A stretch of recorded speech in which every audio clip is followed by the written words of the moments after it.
on just what's going on with the roster changes. Min, how are you doing today? I'm doing good. Thanks for having me. Awesome. It's glad to have you here. Now, we were just talking about, I know you can hear us, we were just talking about the overall North American shuffle, and we know that that's impacted your team a little bit. What can you tell us about the roster changes for your team? All right, so we had two players, Easy Peasy Lemon Squeezy, who was with us since season 2 of year 1. Pretty much stepping away from the game. And then Zilchi, we decided to switch out for Chala, and Adam is who we picked up. Adam from VG. Chala was from Lethal Gaming. Okay. This is basically, we've had a fragging problem, I think. So bringing these players on, they're great fraggers.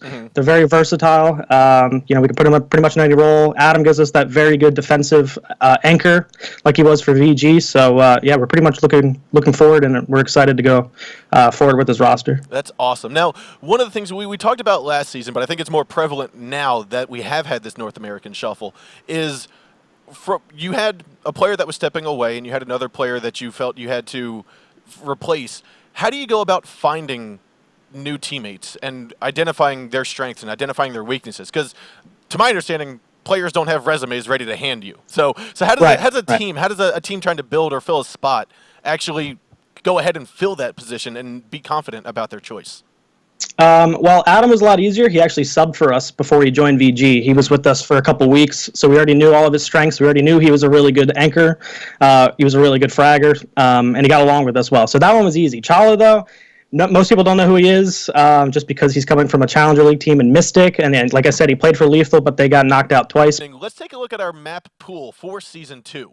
Now, the map pool is the exact same as what we had previously for Season 1, as there has been no new map progressed into Operation Health. Yeah, and I think the map pool that we have for this particular season, being the same as the last season, is really on. I think it's a good. I think we're good with this, because what we have, apart from the maps that we have here, are kind of debatable as to whether or not they should be in the league right now. Yeah, and I mean, so one of the things that we talked about last season often enough has been Coastline needed a season to sit. It needed a season for teams to start feeling more comfortable with. Same with Border, same with Skyscraper. We didn't see much of those maps during the season they were released. The season after is where they started to shine. Yeah, I mean, I've been talking with a couple of different pro players, and I don't think that people favor overall. There's no overwhelming, hey, let's play Coastline, in the same way that we have it. There's no overwhelming, hey, let's play Skyscraper. It's not quite like Border. When Border first was introduced as a map, everybody hated it. They hated it, just blanket statement, because they were thinking about Yacht. They still had Yacht in their brain, and they're like, yeah, it's a terrible map. We don't like Yacht. And then Border came out, and they're like, oh, it's just another DLC map. They're all bad. And then once Border meta started getting developed, people started to realize, oh my god, this is one of the best maps in the game. Coastline and Skyscraper have had a little bit more of a rough go of it. They've been I'd say they've been a little bit more middle line, sort of down the road, and they're not like overwhelmingly like, hey, like Border, which is once we start actually looking at it, it's fantastic. It's like they're good maps. It's just people don't want to invest the time to really develop the meta on them. Yeah, I think you said like Skyscraper and Coastline, they did not have as much turmoil as Border did right off the get-go. Yeah. But they also didn't have as much of a peak with their play and with their development as we have seen with Border. Border's been at the low point coming out after Yacht, but it's also at the high point right now with realizing the potential of that map. It's one of the best maps when you really take a second to look at it. I mean, it is so well structured, and the destructibility options are, I don't know, it's good. It's a good map. Let's not talk too much about Border. But no, so moving on forward, we are going to get into our map bans momentarily. Now, with being the same map pools, not having a drastic meta change in the form of, okay, we have new operators, we have a new map, are you expecting to see similar map picks that we've seen previously, or have there been enough minor changes with regards to gadgets changing out with Operation Health, maybe a little bit of nerf for Glaz or something? Do you see that altering the core picks for teams? So I talked earlier about how we've had so many different roster changes on the North American teams that it makes this season completely unpredictable. And when it comes to map bans and picks, it's somewhat similar. Yeah. But I do think we are going to see kind of the same as what we were seeing last season. Like I said, I don't think we're going to have teams jumping up the opportunity to pick Coastline or Skyscraper. I think that we're going to see a lot more play of it as a map. I mean, there's probably going to be 1 or 2 teams that have surely practiced those 2 maps. But for the most part, I think we're going to be seeing a lot of Oregon, Cafe. We're going to be seeing a lot of Chalet and Border, and similar to our previous season. Yeah, and possibility for Consulate as well. Consulate was kind of the middle map pick before, but obviously Oregon, Chalet, Border, and Cafe. So Cafe is a map that early on in the Pro League season, or early on in the Pro League history, was not chosen much by the North American scene. Then it started coming out of nowhere, and people are like, "We love this map. We want to play it all the time."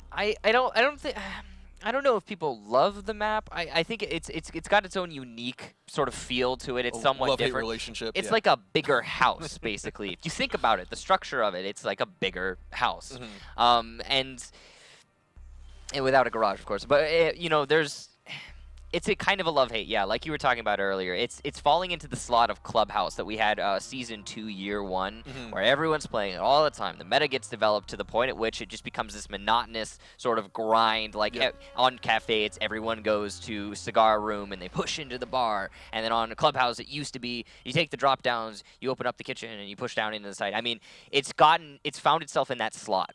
Now, maps tend to find themselves getting out of that slot eventually. We just haven't seen that yet. Maybe this is going to be the season where Cafe starts to develop a little bit more. It's very possible. I mean, right off the get-go here, we have Clubhouse and Border being banned by Omen and Flipside, along with Bank and Clubhouse. And now we've got Skyscraper still in the line. Or No, Skyscraper just got banned. I'm sorry.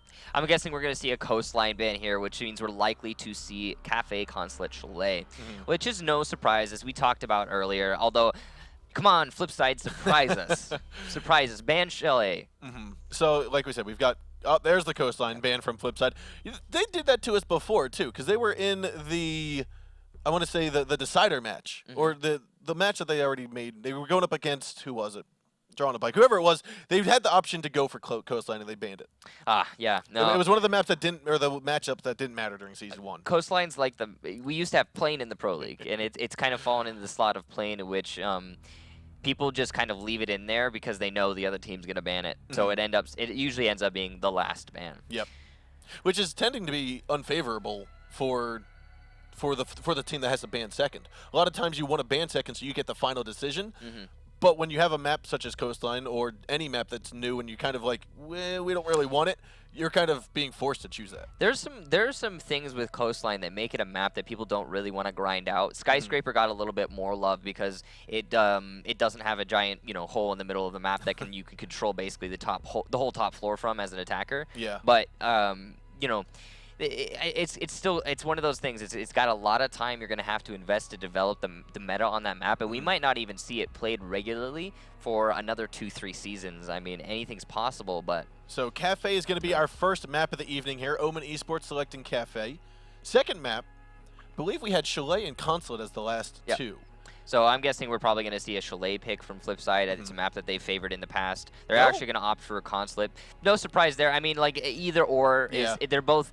Chalet and Consulate are two of the original maps that have always been in the game and that people have always kind of consistently liked as a whole. I would say they're overall really well balanced as maps. I think Chalet is a little bit too heavy on the roam game maybe for defense. Consulate is, I think, one of the best balanced maps in the game. Every single one of the sites is defendable. You don't have to roam, you can roam. There's a lot of options there. You don't have to spawn peek, you can spawn peek. And as the attackers, there are still plenty of opportunities for you to establish a beachhead. You don't have to struggle outside the building on a map like Cafe, for example. You do kind of have to struggle outside the building in certain instances. You have your top red drop hatch, and that's about it. You have to spearhead your way in through. You get the drop hatch, you get the wall into piano, and then that's what you have to work with. You go wherever you go from there, friendo. But, I mean, with Consulate, to highlight and just say what the epitome of that map is, look at Penta's gameplay from Season 1 on it. They chose all 3 bomb sites in a single matchup, and they were flawless at it. Yeah, it's one of those maps that as a defender, you need to be able to feel out the entire map, whether it be the bottom floor, the most southwest corner, or just the entire thing. You need to be able to feel everything. And as Penta is one of those teams that is exceedingly good at doing just that. They're a team that play very dynamically and have a good understanding of all of these maps as they've been around for a long, long time. I know one of the things I'm looking forward to, changing subjects here, tomorrow is rumored that that's when the Blackbeard Elite skin is going to drop. Oh, boy. That's one of the things I'm looking forward to. Oh, yeah, no. Sorry, just throwing a curveball in there. Because I was thinking about it. I just looked down at the screen, saw the little, Yeah, Blackbeard Elite skin. It's pretty exciting stuff. I mean, I think what was it? What was it look like? So to me, it reminded me of Rambo. It reminded me of like a just all out. You've got It's appropriate. Yeah, right. You've got the bullet. I'm gonna call it there. The bullet belt? Bullet belt, yeah. Bullet belt going across the shoulder, strapped all the way down. Almost looks like he's in a Miss America pageant, but for Blackbeard style. I mean, it's beautiful. Yeah. And his animation is legit, too, so. Yeah, it looks pretty cool. I mean, it's exciting stuff. But yeah, we were starting out on Cafe, Consulate, and Chalet, right? Yes, Cafe, Consulate, and then Chalet being the decider map. Yeah, okay. So Cafe is going to be our first one. That was picked by Omen, and Cafe, again, is a map that we saw played a lot in the last season. And what it really comes down to is 9 times out of 10, as the attacking squad, what you're doing, like you said earlier, you're taking the red stairs, drop down. You're opening up the wall on the piano. All right, you now have piano and red stairs, but you still have those mirror windows. Yep. At the same time, that is what you have to work with as an attacking squad. Sometimes we will see players put an attacker or 2 to hunting down the roamers on the bottom floor, as that is the floor which is almost never defended. Kitchen is not really favored. And they'll take the bottom floor, and then they can move their way up in unison with that red stairs take. But it is almost always that on Cafe you see red stairs is like the kind of the junction for the attackers. that's the pivot point that the attackers need, and oftentimes we'll find a Pulse or a Valkyrie or someone underneath inside of the mining room trying to create a bit of havoc themselves, whether they want to hop out a window if someone's going to rappel on the side C4 or shoot from from underneath. Yep. Yeah, you could apply pressure to the stairs themselves too from the hallway, train wheel room. I mean, there's a lot of choices there, and there's also, there's the mirror windows that we're seeing upstairs. Moving on from that, though, the two most defended sites are upstairs and train room. Moving on from that, we do have, what was it, Chalet? No, we have Consulate. Consulate's the second map. So moving on from that, we have Consulate. And again, we talked about this earlier. Consulate's one of those maps you can defend. One of those maps, probably the only map where you can actually easily defend all of the different sites, but at the same time, we talked about how on Cafe you're restricted to red stairs and piano room. On Consulate, as an attacking squad, you have a lot of options. Granted, some of them are mostly involving windows, but there's still choices abound. I mean, there's a lot of versatility on the attacking, but also on the defending side for Consulate. Yeah, it's a really well-balanced map. And then the last map, Chalet, we've seen in these most recent seasons, it used to be, I'd say, one of the more balanced maps, but in the most recent seasons, it seems like for the defensive squad, if you lose the roam game, if your players who are playing in library, offices, or master fail in their job, or don't pick off any of the attackers, or just don't waste any time, then more often than not, the attackers will walk away with a win. So if we get to our third map, which I certainly hope we do, you'll have to look out for those roamers playing on the top floors, as that is the site that is most commonly not defended, which is Master and Office, because super exposed that. We did see, I think it was Sisu, they defended Master and Office, and the way that they did that, I think it was last season, was that they took control, and that's really interesting. A lot of the balconies outside the building on Chalet can't rappel up onto. The one outside bathroom and trophy hallway, the one outside library, the one outside Office and Master. You can't rappel onto those balconies. The only one that you can rappel on, or 2 that you can rappel onto, is the main Office one, or sorry, not the main, well, the Office one and the main lobby one. Yeah, the fireplace balcony, the one outside of offices. The really big one. Yeah. You can rappel onto that one, and you can rappel onto the one that's outside Master. So as the defensive team, if you're going to try and defend Master, what you can do is you can maintain control over the 3 ladders on those other 3 balconies and deny a lot of the access to the top floor from the outside to the for the attackers as a defender. That's a really good way to hold the top floor if you're choosing to do that. Although we haven't seen it done much as of late. I want to say it was not Lethal Gaming. It was Elevate. I want to say we saw Elevate actually go ahead and do a successful bar and gaming room hold last season. I remember something stuck out about that hold, and it was basically we saw 3 members up top, 1 inside of the actual site, and then 1 was underneath, if I remember correctly. And to me, the way that they were able to just pull that off was something that I was like, that's the Xbox meta coming over to PC, and that's what this team is able to bring to the Pro League here. I remember seeing that, and hopefully we see some teams this season picking up off of that and trying to expand their bomb sites, their pool of bomb sites here on Chile. We were talking about this earlier, how Challenger League has a lot of different meta to Pro League, and a lot of the different sites aren't picked in Pro League because, not necessarily always because they're bad sites or, you know, they're just not as easily defended as another site, but because the meta has been so hammered into defending, we're going here all the time, that whether it be by happenstance or actual, you know, correlation with like, hey, these sites are easier to defend, is kind of, you know, up in the air really on certain maps. Yeah, it's like you go downstairs on Clubhouse, you go into the bar on Clubhouse. You like. Well, I think on Clubhouse, there's some maps on Clubhouse and Consulate, I mean, some of the older maps, I think a lot of the sites that are picked are a little bit more predictable because Flipside might have something to say about that. Flipside might have something to say about that, sure. But I mean, when it comes to the cache defense, I get that. But what I'm saying is, like on maps like Skyscraper, Coastline, even Border, a lot of the different sites are still defensible, but people have chosen to not want to evolve the meta on those particular sites because of this again, the hammered meta on all of the other sites, like Ventilation Armory on Border. I mean, on Skyscraper, I don't even know what the two preferable sites are. Most teams will opt to go for Karaoke, which seems to be definitely the best one to defend. But then for their second site, we still have a split between whether or not they go downstairs, then underneath Karaoke into the kitchen barbecue, or if they go over to the other side of the map into Trophy. I mean, there's still a little bit of debate on that. On Coastline, it's anybody's guess. Yeah, I think just from watching people play and experiencing the ranked play, and so ultimately ranked development is what leads to Go Force, is what then leads to Challenger, then what leads to Pro League, up and down. What I've seen from just constant bomb site picking has been Hookah Lounge and Pool Table, as well as the Theater and Penthouse, the top two sites.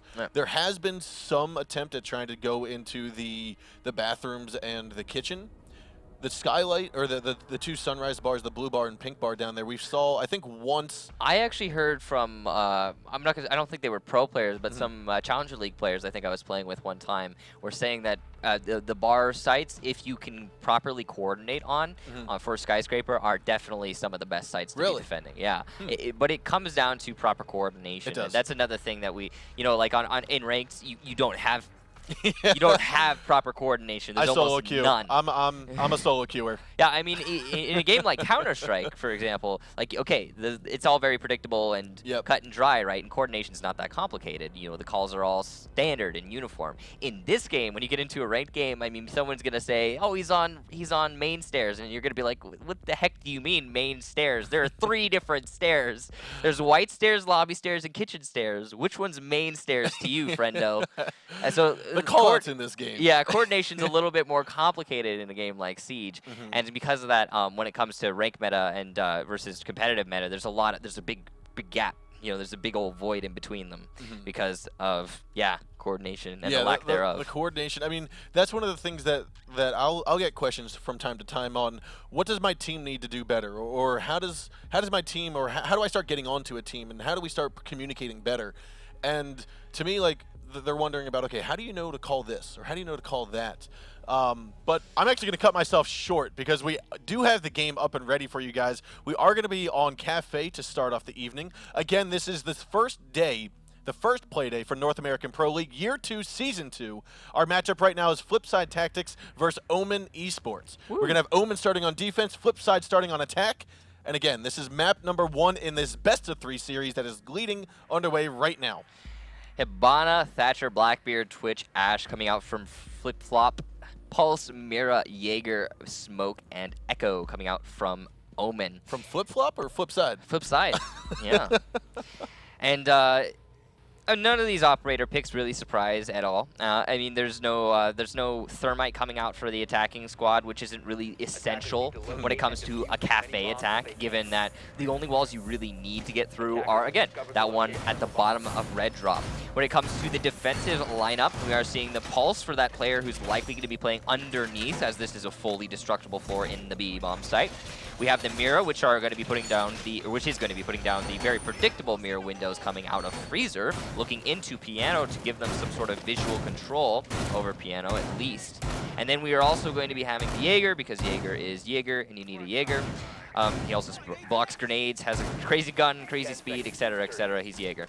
We have Smoke coming out, and that's going to be for plant disruption. 5 seconds. As again, the plant is very predictable, that default spot being behind the wooden desks in the B bomb site just outside of Scar door. And the Echo just to double up on that disruption for the diffuser plant. Now, as a defender, and if you know that one of your pivotal points is going to be that freezer, where you have both the mirror charges or the mirror windows, do you, as a defender, reinforce that drop hatch inside of the freezer, or do you leave it just untouched, or do you open it up?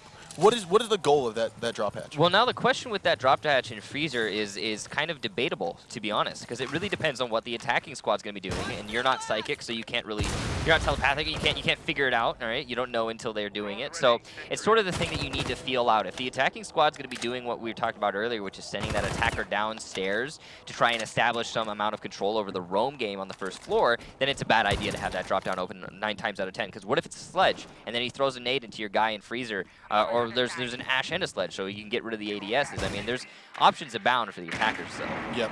Now, we did see Mental roaming around on the bottom floor. I believe he came down the red stairs, worked his way into the bakery. I don't believe we have anyone from Flipside currently anywhere except the top of the roof. No, right now F3 is entirely on the roof, as you stated. You know, the thing is this is what we see from on Cafe time and time again for the attacking squad. Hot and Cold has progressed his way down the drop, is looking on that pixel angle, waiting for Cookies to peek him, but doesn't look like anything's going to come of it. No, we do have Hot and Cold trying to get rid of some of the barbed wire here, moving on forward. He's taking control of that cigar lounge. Cookies, though, waiting, right into the shot. Opportunity missed. The window has been opened up. That was done by Adam and the Twitch drone. So therefore, Hot and Cold's going to look for the shots, but the pop-up from Yellow is going to down Hot and Cold for the first kill of Year 2 Season 2. Ooh, and a follow-up kill from Team Mercs. That's going to put the defenders in a very good position here on this map. The attackers have thus far established no control, and as you can see there, Cookies has pushed his way further into Piano, which is going to afford them a little bit more wasted time. Now, Mint is very cautious of someone being inside of the cocktail lounge, as well as the corner of Piano, where we saw Hot and Cold holding that pixel angle earlier. Cookies is actually right inside of that cigar lounge, inside of that Piano. So right now, he's waiting for someone to make a peek. That's going to be Shala, I believe. Chala trying to make that push right from the top of red stairs. Mint still stuck around inside. He can't push into the bar just yet due to the gas grenade, but with 35 seconds to go, we are still going to see the defender's man advantage up. Cookie's moving on forward. He's going to try to take down Mint, and he does successfully. He's going to pop on up in just a moment, looking for Chala. And will he get it? Not just yet. He's waiting for the right time to go. 20 seconds remains. You've got Pojo Man getting taken down by Teamworks. This could be a flawless round here for Omen to kick off the first round of the day. No, Chala's got his own stuff to say about it as he takes down Cookie. He pulls out that Bearing 9, reloads it with about 10 seconds left to go. He's going to have to move on forward, but it's Yellow who gets taken down a Claymore kill. He's actually got the ability to get the clutch here. He's just going to hop on forward, looks to the right. He cannot get the kill. Close. That's going to be a 3K from Chala, but he ends up short. And we will have Omen taking round number 1. So Omen making their fantastic debut with defending that top floor, but Shala equally making his fantastic debut as his first Pro League match, showing that he definitely has the teeth that Flipside needed and they brought him onto this team for. At the same time, though, this is kind of the result we expect to see on this particular defense. I mean, top floor Cafe is really the preferred one. It's like Clubhouse on basement, or Clubhouse basement, or you know, just kind of the go-to site on this map. And I'd say most defense teams are capable of winning it. However, what we did see from the flip side there was, I have to say, a distinct lack of teeth in that attack. It seemed kind of like they were challenging the predictable angles and just losing the fights. No other real things to be said about it. I mean, they lost 2 people straight up. Yeah, just challenging the angles that Omen had established and put in, you know, just waiting for Flipside to walk into. I mean, you had talked about it earlier. On this map in particular, there's always a spearhead, and it's always red stairs. It's into Cigar Lounge and pushing on forward through there. And we saw Hot and Cold go, we saw Mint go, we saw Chala go. They all went through the same route, the same avenue. Yeah, and Chala was the only one to actually win when he challenged those avenues. So, I mean, that's really all it comes down to on Cafe, unfortunately. This is what we talked about earlier. Sometimes on certain maps, the meta can just stale and become, you know, brittle and, you know, get to the point at which it doesn't come down to strategy at all. Everyone knows what's going to be happening throughout each and every round. And, I mean, we saw that on Clubhouse for a number of seasons, but that got mixed up and thrown through a loop because of the addition of Glaz having Thermoptic. optics, the meta then developed on that map. So we're gonna. Oh, what a kill here by Hot and Cold. Beautiful camera and just beautiful patience waiting for that shot onto Dino. That was a good peek out there. That's going to put them in a great position. I mean, they're defending top floor. You don't necessarily need to get that aggressive on this particular site, but it's good that you do it when it works out. Yep. So yeah, it really is a question of for the ages of when will Cafe see that great meta mix-up where we start to see alterations going into the attack rounds. I mean, we did see a couple teams try to do some different things on the north side of the building or northeast side of the building, but it hasn't played into this current meta other than I think 3 or 4 rounds. Mm-hmm. So now Hot and Cold is moving around inside of the train and mining room as Mint's taking control of the piano room. Yeah, having that mute in the piano room affords them a lot of information game victories, I suppose. They also have that shield that Adam's sitting behind, which is going to give him a pixel angle onto the players who are going to be. Ooh, this is actually straight through the shelving unit, I suppose. This is a little bit of a different iteration that we saw Penta and Sisu go through yeah. during their decider matches into the placements of land. We saw the double shield. Now, we only saw one here, but yeah. it does look like some shots from Mental will go through. I want to say the drone hole? It was a drone hole, yeah. So the dilemma with that particular corner is the drone hole is so easily seen from the window. He's going to get traded back, though, from Mint before Mint gets traded back from Cookies, and now a 3-3 will ensue. Yep, so with that, we do have Pojo Man stuck inside of the washroom at the moment, trying to fight these shots here onto Yellow and Cookies. You see, again, this is the spearhead. All 3 members of Omen left alive are coming in through the top of Red Stairs. They're either going to decide to push into Piano or they're going to decide to push in through the Cigar Lounge. Both are pinch points because Chalo's over here inside of the cocktail looking forward. You also have Hot and Cold underneath. He's just looking to see if he can spot Yellow. He will not see him here. Yeah, that angle is pretty predictable and common, and I'm sure that Omen is aware of it being established, so they're likely not going to expose themselves to it unnecessarily. And there is Pojo Man decapitating Yellow, and it looks like he might get one another here. Chala's, though, going to try to challenge the thoughts here onto Cookies, coming inside of the cocktail, or inside of the bar. Now we have Mental working his way forward. He's looking in towards the freezer. Pojo Man, though, is going to get one crossfire, gets another. That's the final 3 kills going on to Pojo Man. He's going to drop Omen down, and it's going to be 1-1 after 2 rounds of play here on Cafe. Well played there from Pojo Man. He did his job to the letter, which is just, hey, wait for them to come in and then shoot them. I mean, what we were seeing from Flipside there was a little unnecessary. I mean, we saw the aggressive peek out from Valkyrie at the white garage, and then we also saw they decided to go for the mute play in Piano and the smoke play in Cigar, where other teams will simply forfeit those 2 positions because they know that's where the attackers are going to be focusing all of their efforts. In this instance, it didn't work out for Flipside, and sometimes it can for certain teams they can come out on top in that situation. All the same, though, Pojo playing behind his mirror windows because Omen didn't have any Hibana charges to deal with those mirror windows leading into the later ends of the round. I mean, he's going to have the clear advantage going into any fight he chooses to take, and he certainly came out on top there. Yep, and then plus the Thatcher was taken out by Hot and Cold earlier on, right. So the mute jammers were not even, they did their job. There was no way of getting rid of them. Right. There was no twitch. There was no grenades coming up from underneath. It was just a matter of nothing. We've got these windows secured.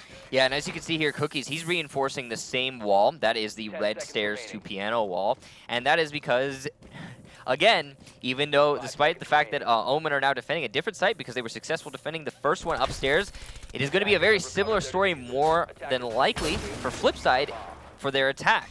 It's the same thing. Take control of Red Stairs, take control of Piano above the site, then start opening up holes and shooting down into the anchors on the site. That's usually what happens on this map. It all pivots around that Piano take. However, there are many different options, and it looks like Flipside might be doing something a little bit different, or maybe they're just strategically repelling together. I'd like to see them. I'd like to see them do some. I like this coordination. They're all just repelling at the same time. All right, go. One of the things I want to take a look at though is Teamworks. I think no, I'm sorry, it might be Yellow. Who's ever inside of the 3rd floor bathroom where we saw the mirror window facing Piano? Yeah, right here, Yellow. Now, what I want to know is, can Flipside repel people onto the windows right outside of the hallway there? The south windows. The south windows, and basically take that person out, or at least get him so he can't stand behind the mirror windows. Yeah, we saw that in Elevate versus Continuum in the last season. It was actually in the best of 3 that I think eliminated Continuum from the Pro League that season. And it was a Buck repelling on those south windows who naded into where Yellow is playing right now. It was very successful for them. Hot and Cold going to get C4'd, what looks like from the red stairs. That's the pulse right there. He might not know that he's downed. He knows he's stationary. As there are no point notifications, though, Mental can't be certain that he is downed a player. Therefore, Yellow will move over to investigate potentially. This is dangerous for Yellow. He can't get through, though. Now, Flipside has managed to take on over the cigar lounge, the cigar shop, as they're moving in. Mint is about to lead the way into the bar. He's going to look into the freezer real quick, spots the pre-fire happening, but Yellow hops over the shield just in time. Tries to navigate over to the top of Yellow or White stairs, and Hot and Cold is there to pick up the delivery. So that's upstairs control for Flipside, and they now have a lot of opportunities and just options in general to take control of the site, start picking off these defenders, the anchors on the sites themselves one by one. We need to see either a clever play from Omen, in that they try to attempt to retake the site, maybe come off of the exposed floors or slash ceilings, or just some aggression going upstairs to get the frags back in their favor.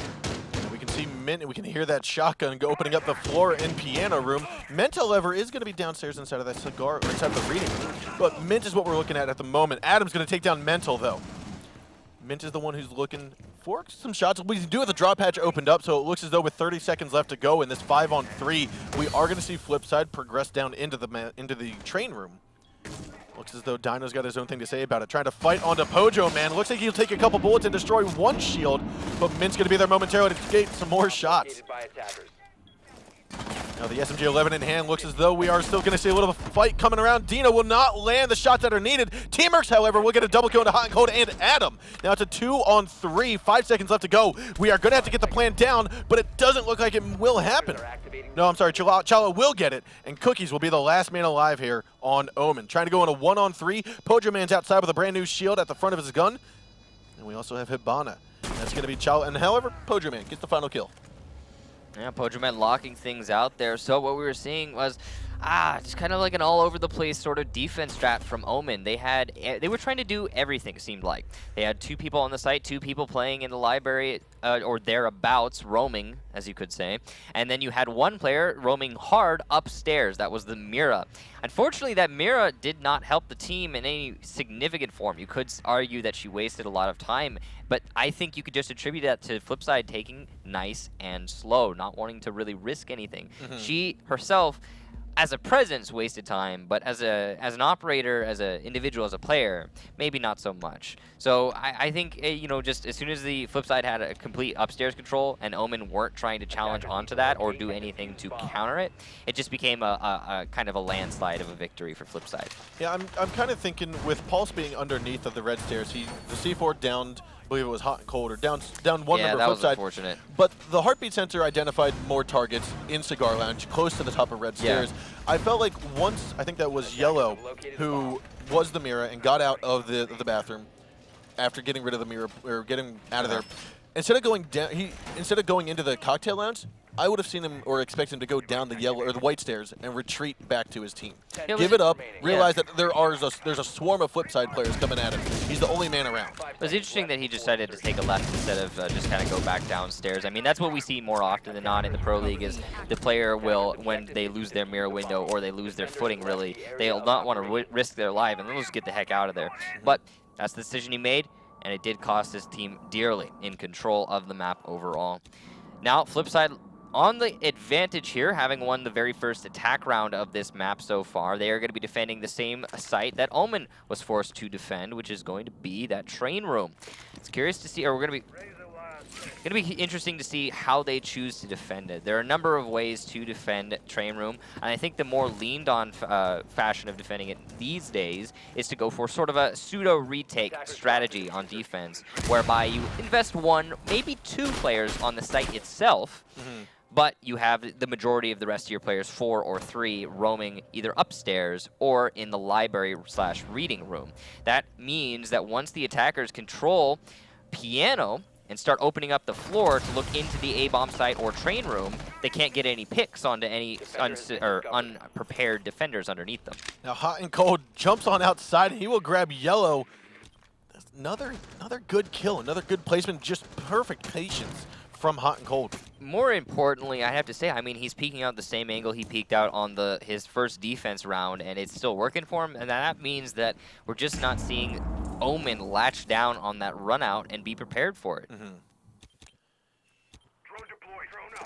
Now we do have an all off-site defensive hold.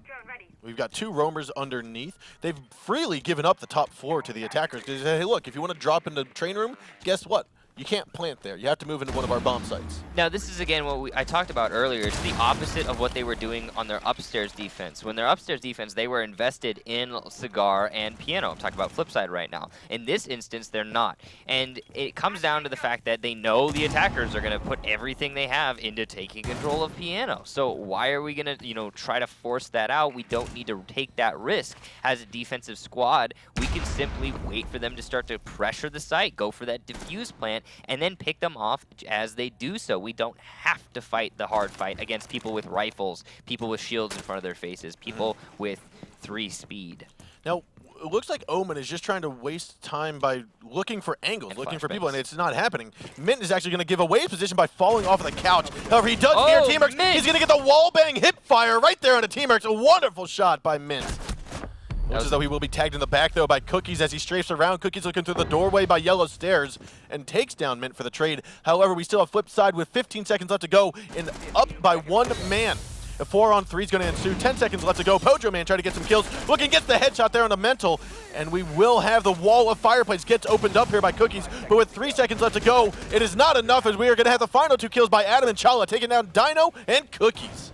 Mint getting that kill through the wall in the beginning of that engagement really set the tone for the engagement as a whole. The attackers lost a lot of their structure with that pick onto the Hibana.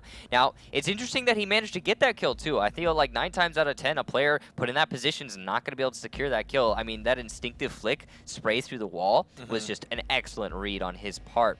Good job to Mint to do that and put his team in a great position to win the round overall. But you could mostly just attribute that round to a lack of time, a lack of whole control on the attacker's side. Because what they were doing, and we talked about this earlier, was take red, take Piano, open floor and Piano, look onto the site, and lo and behold, there's nobody from Flipside sitting on the site. Again, the strategy that is coming into the forefront of defending that train room in this current meta is not playing anybody there, because you don't need to have anyone get exposed, not trying to force out control of Piano, because again, you're exposed to the attackers. You're putting yourself in a bad position to win the gunfights.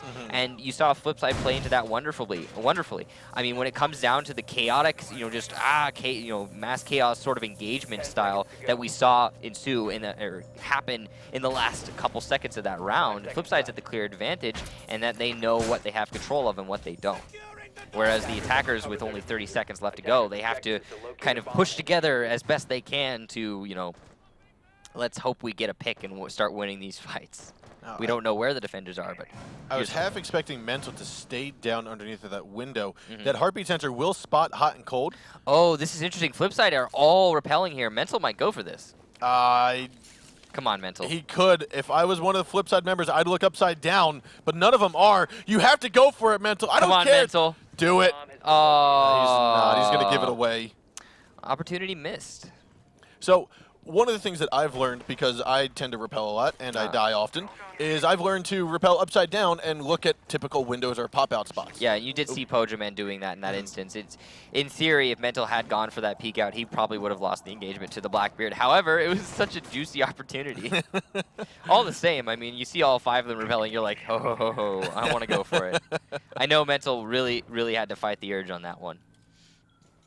Now we will see, again, all of members of Flipside working their way up here, getting rid of the ADSs here using the flashbangs from Pojo Man. Yeah, Flipside's in a good position here, being the scoreline is 3-1. However, again, they're attacking the same site that they failed to win last time, which is upstairs, the preferred site of the majority of teams in the Pro League as of this moment. They have much more swiftly started their control push onto Piano, and this time the Hibana charges look like they might actually be going off on the mirror windows, which is going to lend them a lot of control.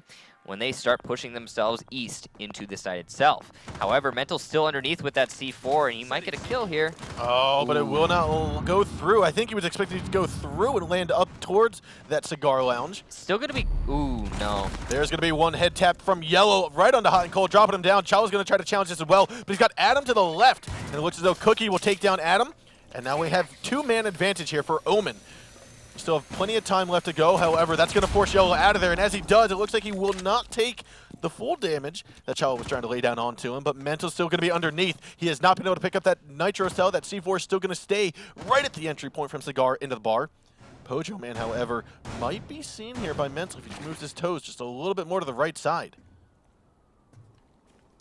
Pojo Man instead is going to decide to just back on out. He's not going to fall down just yet. With 30 seconds remaining, we are going to have Chala trying to work his way into the piano room along with Mint. Diffuser's in the hands of this Hibana.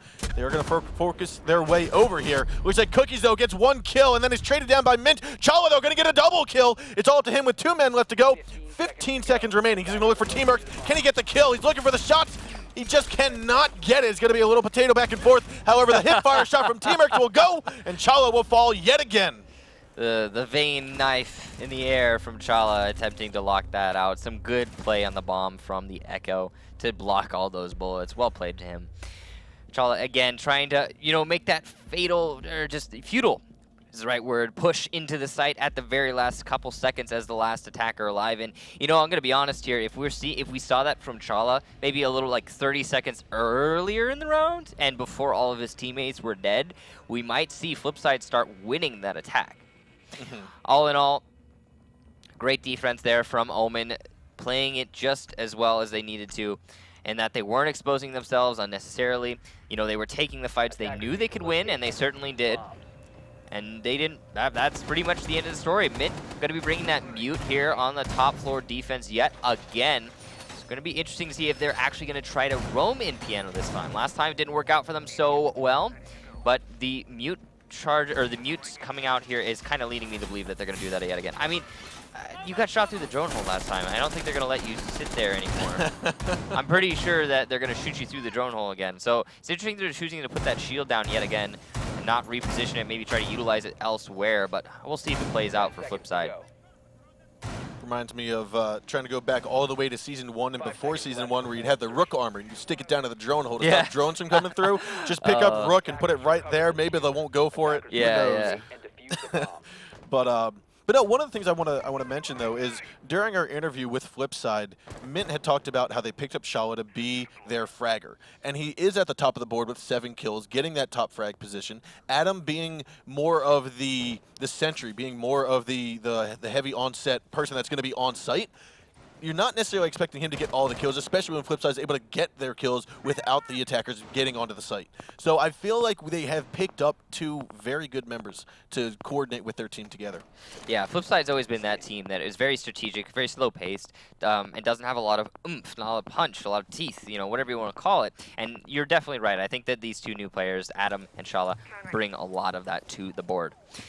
Chala especially, again, he's kind of a beast of just a fighter, an entry fragger, or whatever you want to call it. He reminds me of Maman a little bit. Like in the sense that Maman came into the Pro League last season and no one knew anything of him, and he turned out to be a shining star. I suppose, yeah. You can see here, Omen, they have taken control of Red Stairs, opened up that piano wall, and they're starting to now try and apply the pressure onto piano itself. However, they have to contest this Mint. I'm not sure they know he's here. Oh. Mint is going to peek out and kill the Thermite. That's Cookies. Now looks like Mint does see the other one. Teamworks as well is very he's aware of it. He is stuck in the smoke. He's going to try to duke on over here. Mint's going to go for the shot. He gets another kill right on a Teamworks. That gas grenade was a perfect coordination. A triple kill here by Mint, dropping Yellow for the count. He's going to go for another. Can he get down? He can. Can he get the ace? He's going here for Mint. He gets it. Mint's going to get the ace here and have his team go to match point on Cafe. Oh, the first ace of this particular Pro League season.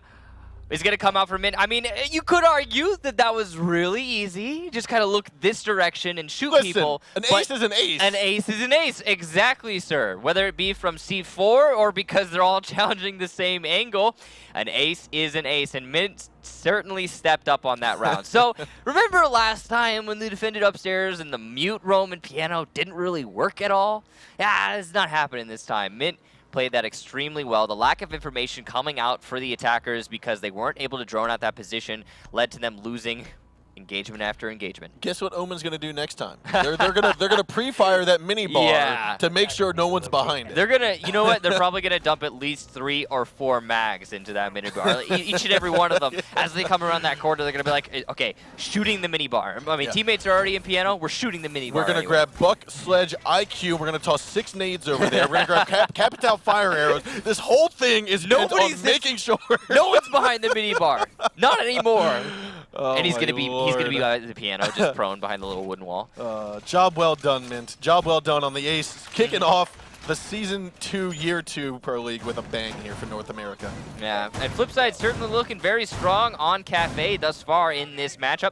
Now, again, we talked about this earlier. Omen is a very new team to the Pro League, and they they finished 3rd in the Challenger League this last season, and they were actually pushed forward because I think it was Ominous. Yes, Ominous disbanded. Yes, so Ominous disbanded, so they gave up they forfeited their Pro League spot they had earned in the last season. So Omen was kind of brought in at a moment's notice, I suppose.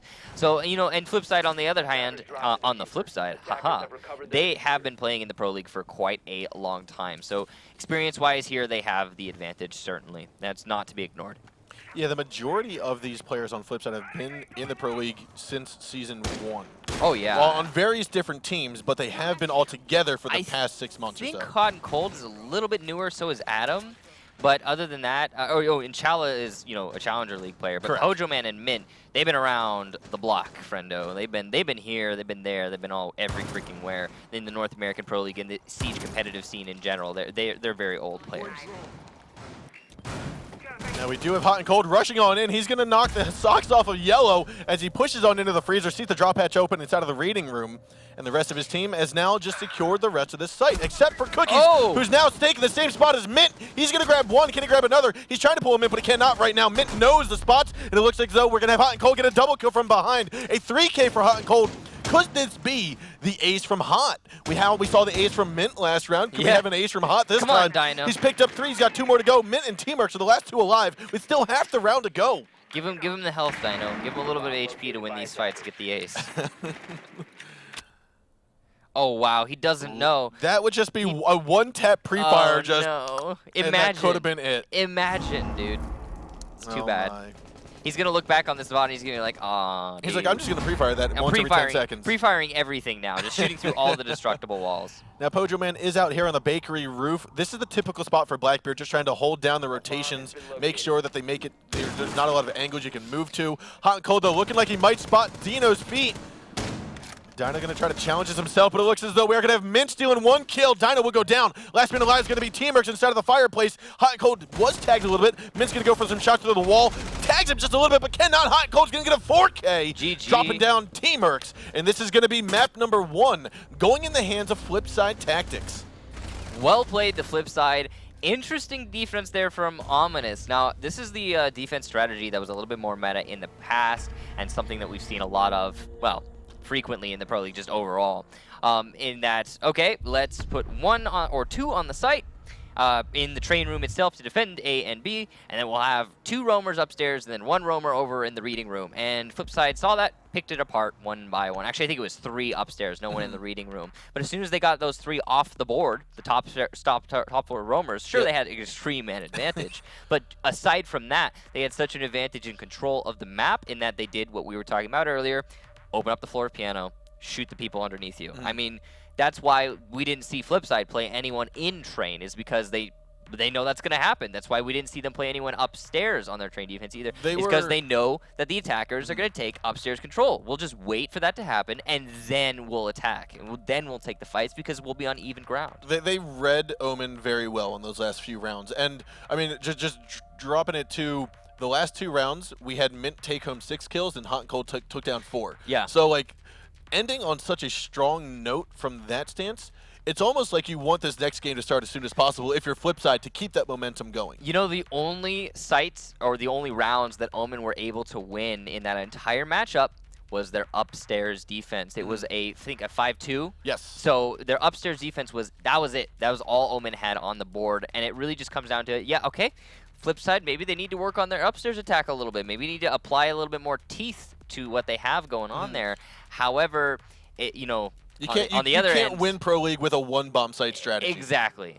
So now, moving on to Consulate, we're going to be seeing Flipside starting on attack, Omen on defense, Hibana, Thermite, Blackbeard, Buck, and I'm going to guess Thatcher?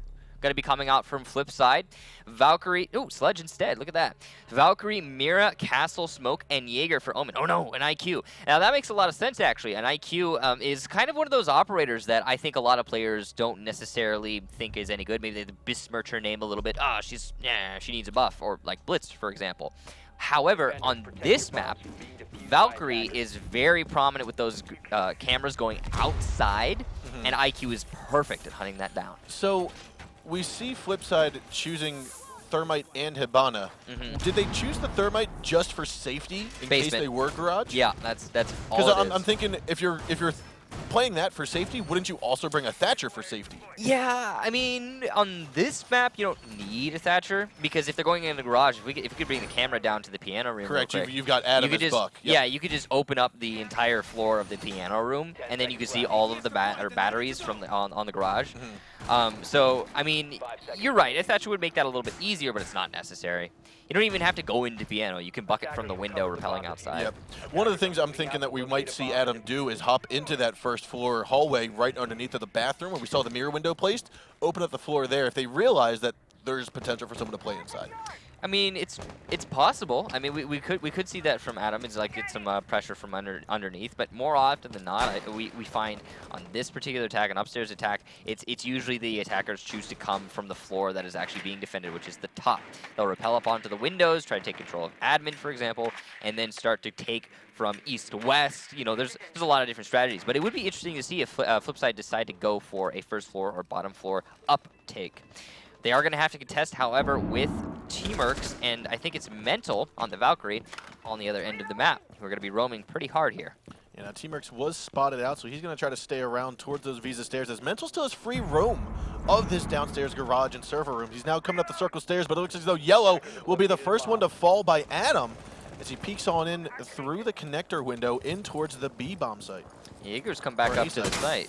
He recognizes the fact that we aren't going to be seeing a lot of attackers come in on the bottom floors, and then he needs to contest from the site itself. He doesn't have C4, so he can't pressure for the defuse plan later in the round. I think Omen's starting to realize that Flipside is one of those teams that is very direct with their attacks. They don't spend too much time fishing after other people. We saw all five, for the most part, going up to the roof on Cafe. I would describe their team strategy as pragmatic, to say the least. It's a big word. Yeah, it is a big word. I read my dictionary today. Okay. For sure. I missed that one. I just go with thesauruses. Pick off the smaller words. But no, we do have, looks like Pojo Man got taken out a few moments ago, as Adam's still going to be here on the connector window. Mental, though, looking for the shots to come on out, but Chala's already there, as Hot and Cold will take down T-Mercs. There's Chala poking in through the yellow stairs to take home Mental. Cookies will try to trade down one onto Hot and Cold, but now he's giving away his position. He's taking about 40% of his health from Adam. And Dino's going to take that SMG-11 to the face of Mint and smack him across the face with it. With 2 members left to go from Omen, we have a 2-on-2 now. 40 seconds left. Adam's still trying to fight his way through the connector window. Not able to tank those shots there onto the smoke just yet, but Chala just narrowly misses the shots there onto Cookies as that gas grenade kind of hit him for the time being. Now his diffuser fallen. I believe that is outside of the corner office window. Will get picked up by Chala as he comes on up the stairs. Cookies, though, going to be to receive him here because they are forcing their way up here. Cookies just going to wait for the sound of the steps coming up. He hears it now, goes for the shots with a shotgun from Adam, says bye-bye, and now he's looking to the side. Chala, though, going to drop out the final kill on a Dino, and that will be Flipside, taking home round number 1 here on Consulate. That attack was all over the place, as was the defense. both of these squads just taking fights on the entire, well, pretty much the majority of that map. The only place where you didn't see a fight was on the bottom floor, as far as I can remember. We had people challenging on yellow stairs, we had people challenging on the A window, we had all the things everywhere, all the fights. Very chaotic. So, but it all came down to just winning those individual fights. As we saw there even towards the end, Omen trying to directly challenge what Flipside was getting up to, which was in the end, when it was a 2 versus 2, let's go yellow together. I mean, Omen's like, well, we'll fight you at yellow then. I mean, there's not a lot of, you know, attempting to get a retake or attempting to outplay going on here. Just, hey, take the fight, take the fight, take the fight. And I think it's working to Flipside's advantage, especially now, again, we talked about this earlier, now that Flipside has that Chala and that Adam with those teeth, winning, and the good skill at winning those individual fights. Now we are going to see Bombsight go downstairs for the first hold here of Flipside. Contradictory to what we saw Omen just do, where they took home the top 4 site. Yeah, no, I mean, all of the different sites, again, we talked about this before, we'll talk about it again. All the different sites on Consulate are easily defensible if you, as a team, are well versed in it. And I think that Flipside going down to the basement is just like, hey, you know what? Maybe they won't bring a Thermite first round. I mean, Omen did choose to bring a Thermite here, but it's always worth taking that risk because, hey, we could defend basement just as well as we can defend upstairs. Why the heck not? What if they don't bring the Thermite? Then they can't open up the garage in any meaningful fashion, even if they have a Hibana.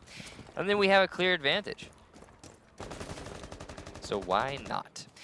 They also are going to be bringing a Mute, which is going to give them a lot more disruption on that information game. And you are seeing Mint, you try to utilize that by maintaining control of Tellers and Visa, as you can see right here. There is an IQ, however, which might work against the Mute.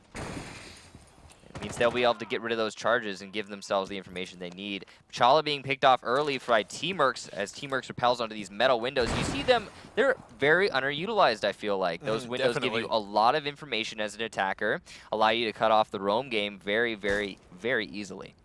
Now, Hot and Cold just about to peek out towards yellow and misses his opportunity, so he's going to toss out one Valkyrie cam and see if he can spot some more information. He was droned out, so he's going to now navigate down yellow stairs into the piano room. Hopefully someone from his team is going to be on those cameras that he just threw out. All right, we'll spot Mental. A good camera. He's waiting for Cookies to feel that it's all clear. Checked it with his device. And now we've got Hot and Cold ready to push on out here. He sees Omen.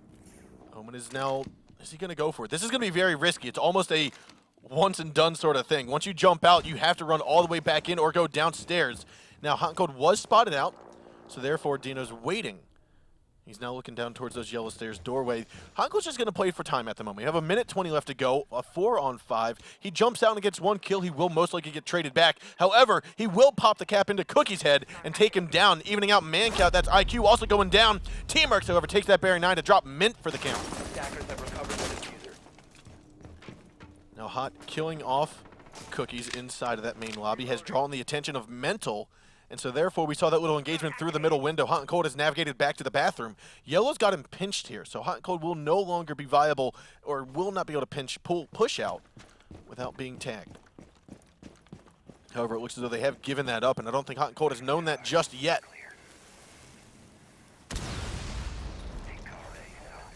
We've got Pojoman out by Pipes. Hot and Cold, though, is still...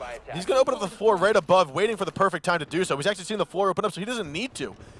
He's taking a look there with 25 seconds left to go. 4 members from Omen are all outside garage. They're going to have to push on in. The gas grenades from Adam will likely do some of the damage here. Looks like Yellow will go down from above. Hot and Cold tags another kill for the round. There's only 15 seconds left and 2 smoke canisters still up. And there's Mental trying to push his way into the piano room. He does tag on one. It's a 2-on-1 now. Adam's last minute alive. He's inside a kitchen, but he does have a mirror window to do some damage for. It looks as though Dino's going to have that diffuser ready to go. He's trying to gas him out, and it looks like the gas will do damage and kill him off, and we will get the win here as we do with the gas grenade from Adam, taking out the Blackbeard for the count. Yeah, he got downed, and in the millisecond between him getting downed and the gas doing damage to him, he was saved by the clock there, so the kill didn't come all the way through. But I think Omen, they had control of that situation, of that round as a whole, and they lost it completely the second that they abandoned their chase onto the Valkyrie. They needed to either A, hunt the Valkyrie down, run into the bathroom, take that risk, take that fight, and trade maybe a kill for another kill, or B, leave someone upstairs to maintain control over Piano so then you can actually push into the garage. I mean, I get the rotation call there, and like, hey, let's go outside, let's open up the garage, let's push in like normal people, but you can't abandon Piano control. You just simply cannot, especially not with the Valkyrie. It's still there. You have to be able to maintain that. And you saw, as soon as the Thermite decided to, all right, I'm going back up into Piano, and he got that kill into the Valkyrie, then the attackers, again, had so much control that they had a 2 versus 1 situation against that smoke. They could have won the round. However, Omen spent so much time, you know, just kind of moving about and trying to look for opportunities that weren't presenting themselves. As F3 is, again, a patient team, that they kind of didn't have enough, they just straight up didn't have enough time, is when it really came down to in the end there. Yeah, it just came down to indecision, like you said. They decided, Absolutely. okay, we're going to push on to hot and cold. Oh, wait, now we're not going to. We've lost enough time. So now it's like, okay, you wasted all that time trapping him. You haven't trapped, and now you're just going to pull off. That's the perfect word to describe it, indecision. And I think that is maybe just the, hey, first Pro League day jitters going on here for Omen. It's entirely possible. But we'll see if they're able to grow out of that leading into the rest of the rounds on this matchup. So as we do get underway in round number 3, this is map number 2. First map was won by Flipside Tactics. They win this map, they will win this best of 3 series. However, it's not out and down just yet for Omen. Oh no, sir. They still have a good opportunity to bring things back here. Looks like Flipside is poised to take control of admin. They're gonna have to contest Cookies though. Cookies is more often than not the guy at the forefront of the defense when it comes to where Flipside is taking from, and he is definitely in this instance. You can see Pojoman there on the balcony, or at least repelled on the balcony outside of A. That's going to afford the attacking squad a lot of control over the A site itself, and more importantly, the connector. Oh, Mental's going to get tagged from behind as Adam's like, hey, this wall's soft, let me open it. Yeah. And he will take down Mental as Yellow will fall to Pojoman. You called it earlier, Pojoman was outside on the balcony of that A site. He gets that shot down onto Yellow. Looks like we're going to see Cookies tag a couple shots here onto Adam, drop him down to about 15, 20 health, and he doesn't take much damage in return at all. Teamwork's now going to come up the Visa stairs where he just saw his teammate die earlier, Mental. He's going to try to get some bullets of his own. Now, unfortunately for Hot and Cold and the rest of Flipside, they think that this stairwell is all clear. All we have to see is Teamworks pop on up. Oh, we have the castle barricade instead, so therefore... Yeah, that castle barricade's actually working against the defenders right now, as it means the Jaeger won't be able to make a significant play onto anyone other than the players in the site itself. Now, Chalo will push on out. He sees the shots there onto Teamworks, goes for the pre-fire, and misses his target, but Dino will pick up that shot onto Hot and Cold. That's IQ going down. Adam, though, still with minute health left. He's going to be by Soda Machines. Dino's going to be tucked away inside of the bathroom. 3 on 4. However, 3 on 3 now with Adam falling to Teamworks. You've got Omen. This is Teamworks trying to rotate around from those Visa stairs. He gave away his attention. Now he's actually just wasted a little bit of time. He's going to go back to the stairs. They know that the push is coming in. They hear the repels out. Looks like Mint's head will be seen by Cookies, but he's not going to go for it just yet. Looks like Pojo tries to go for the shots and will get knocked down. Cookie's going to go for 2 kills. He gets it, but then will fall to Mint. Mint's going to get a double kill here. Last minute alive is going to be Teamworks. He's going to pop on out. Looks like he will tag Mint down. And we will have Omen securing round number 3 with plenty of time to get this diffuser destroyed. A very chaotic last couple of seconds and a good collapse there from Omen to bring themselves back into this map, and now 2-1. Well played there, especially from Teamworks on that Jaeger roam. Not getting too aggressive. If he had died to the Hibana, or anyone to trade him back for that matter, in the last couple seconds there as he was challenging on those Visa stairs, then we would have seen a completely different result. Good read from Omen to play it the way that they did and not try to force anything out. Also, the Castle getting that sick double kill. I mean, honestly, I'm surprised he didn't die to the Blackbeard to be. I was surprised as well. Pojo got 1 kill, I think that was on to... I want to say Yellow, I think is who it was on to. But one of the things I want to take away, and possibly Omen will go back and say, yes, we should do this, is that barricade, that castle barricade at the top of Visa stairs. I feel like that should have been an 11-hit barricade, so that they could open it up if they needed to. Oh yeah, absolutely. That probably would have been preferential to what they had situated in that sort of position. Who knows? Maybe it was 11 hit, and maybe nobody hit it. Yeah, maybe they just didn't know how easy those kills would have been. Yeah, for all we know, who knows? Anything's possible. All the same, Flipside, instead of going upstairs, will opt to go into the lobby, which is, you know, okay, sure. You want to defend a lobby instead of upstairs? You defend a lobby instead of upstairs. Anything is viable. on Consulate. One of the things we've talked about previously has been the ability for C4s to get tossed up through the drop hatches. We've got Pojo Man and Hot and Cold both with C4s in hand. They are most likely going to see one possibly downstairs, ready to toss up those C4s through either behind the reception desk or in the little closet at the side of that main entrance. There's lots of different places you can toss. Yeah, the way to defend the first floor is to defend it from the other floors, whether it be the basement or the top floor, because one side, as you said, has those drop downs. The other side is completely destructible from the floor. So C4 from underneath is a fantastic strategy to holding the site. But it all, again, comes down to, as we've talked about on previous maps, it all comes down to how it is the attackers choose to confront you on the site itself. This angle from Mint was seen used previously from Flipside to great effect. An attacker rappelling onto the balcony outside of the projector room can get picked off very easily here from that angle. If I remember, the first time I saw that angle was actually Fabian from Penta during the LAN event. And that was, I think it tagged him 2 kills on the round that he got. It is a fantastic angle, to say the least.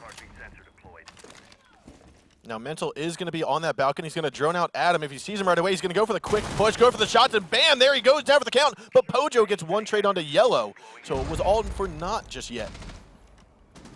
We are going to have Dino and Teamworks forcing their way into that admin office, forcing out any defender. That I believe that was Pojo Man or Chala looking around. Hot and Cold, though, goes for the shot to the Cookie. The strafes around go, and it looks like a nade gets tossed out by Cookies, and therefore that's going to force Hot and Cold to move away for the time being. We do have Chala and Pojo Man both inside of that both inside of the corner office. Looks as though we will most likely see Pojo Man drop here momentarily. He already has, and we're gonna have Chala trying to hold down the fort here with Mental and Cookies both inside of the site, right above actually that A site, above the B site here, with the rest of Omen just flanking around through the main lobby.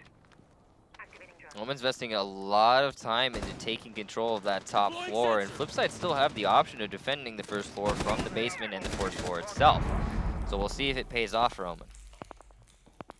Now, Hot and Cold is on the top of these circle stairs. He spots one right above him. He actually gave away his position a couple seconds earlier. Ment, however, will take down Chala. Now, Chala's role was to waste as much time, put as much pressure as possible from that corner office.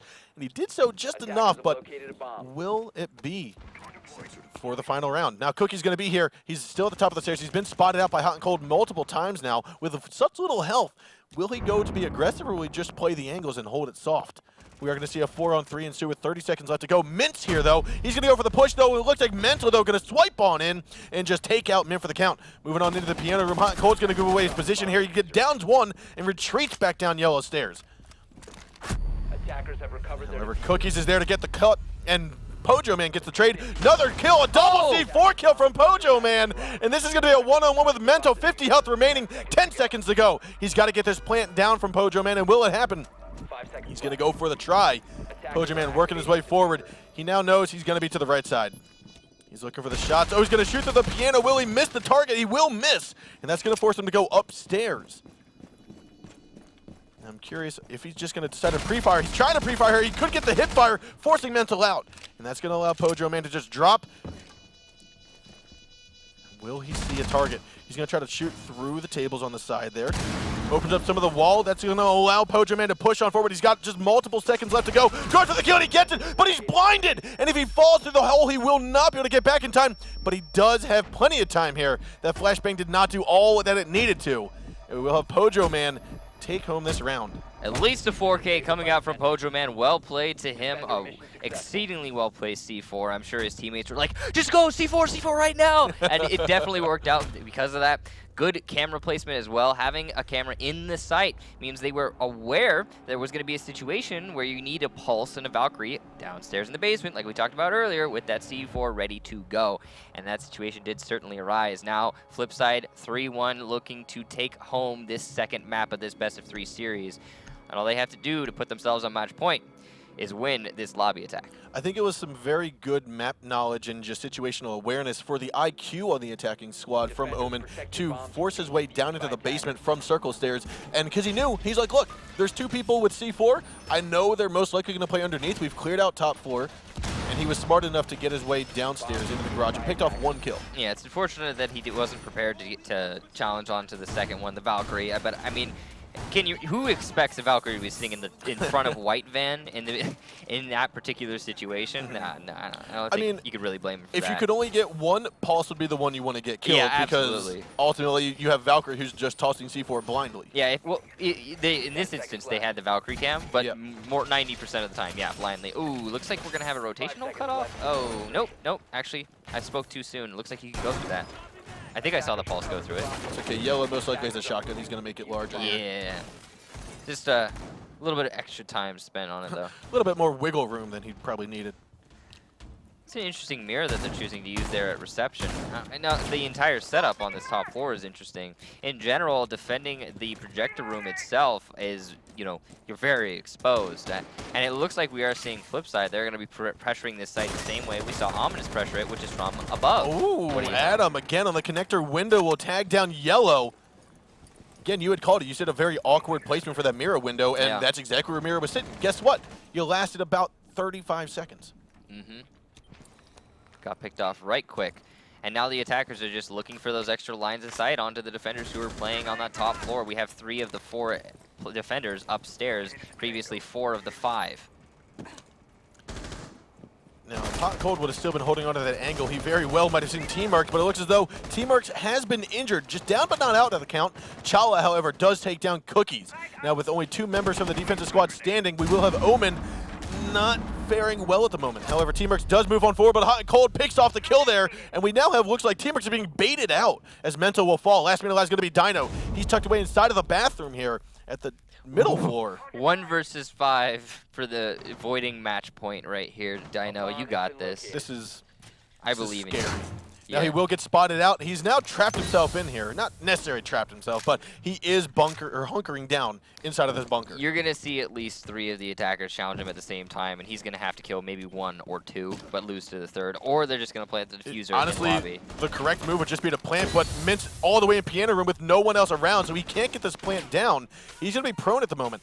Adam realizes he's going to go for the shots here. He's going to try to open up this wall some more. He will go for it. Dino's going to go for the shot. The shotgun kill onto 1. He didn't spot Min inside of piano, so the piano will get planted. But it looks as though we are going to see Chala go for the final kill into Dino. We now have match point, series point happening for Flipside Tactics. The whole time Dino was fighting that buck, I was thinking to myself, wait a minute, isn't there a a thermite in piano just adjacent who could like look at him and shoot him right now? No, what's happening? That was really weird, but all the same, yeah. The flip side, they took complete control of top floor, and that's the end of the round. I mean, we saw the same thing happen for Omen, sorry. Gosh, they established complete control of the top floor. And they picked off all the Flipside players who were playing upstairs. But then we also had Flipside players in the basement as just in case, and that worked out for Flipside. In this instance, Omen fully invested upstairs, and that, I'm gonna be honest, it doesn't work. Especially the mirror was facing the wrong way. Maybe if that mirror window were facing into projector from reception, then they might have had a good amount of control over projector room and not had to directly challenge the windows. But that's not what happened. Now, flip side, they are going to be thrust onto the basement.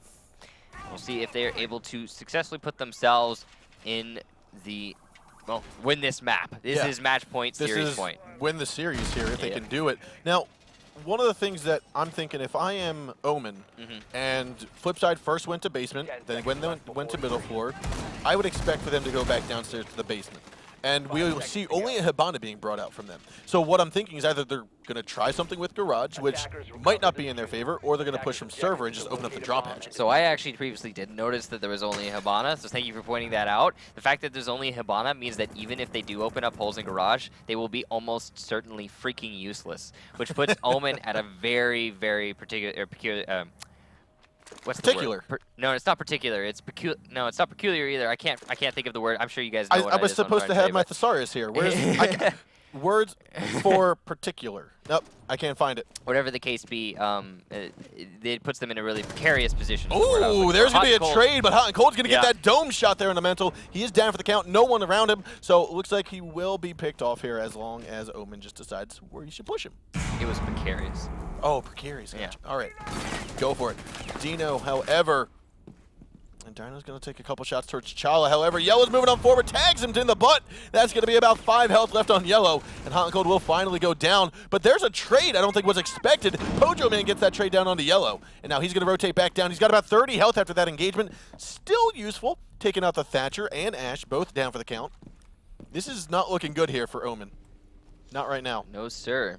Yeah, again, the fact that they don't have any Thermite means that their only real option here on this attack is to open up drop downs, and that doesn't really afford you any control whatsoever on this particular attack. Going into the basement, even if all the drop downs are open, I mean, there's still so many places the defenders can hide and be ready for you and challenge you. Cookies gonna pick off Mint, put themselves into a 3-on-3 now, trying to bring it back, attempting to, you know, put themselves in a good position here. Pojo Man is gonna get lit up through the wall there. And that means that, who knows, maybe Omen is going to be able to bring this back. It is very possible. I mean, if you just look at health count, yes, it's 3-on-3, but health count is in favor here of Omen. Yeah, I mean, especially with those Blackbeard shields. Now it looks as though some of that wall does get opened up. Teamwork's moving on forward from servers. Dino, however, is looking very cautiously at pipes, waiting for someone to make a peek. Chala's going to be the one to go for this challenge. However, who's going to get this upper hand? Dino does have his full shield, 2 full shields to go. He's looking for the shot to the Chala, tags it with 1 bullet, I think. However, we will have Cookies fall to Chala now. That's going to be from the yellow stairs into the kitchen, as Adam does have his left side covered, so he's going to focus way onto the right side. Now it looks like Dino's going to go for the push. Adam is blind, and he will go down. That's going to give control of this middle office with a mirror window, looking in towards the site here of A.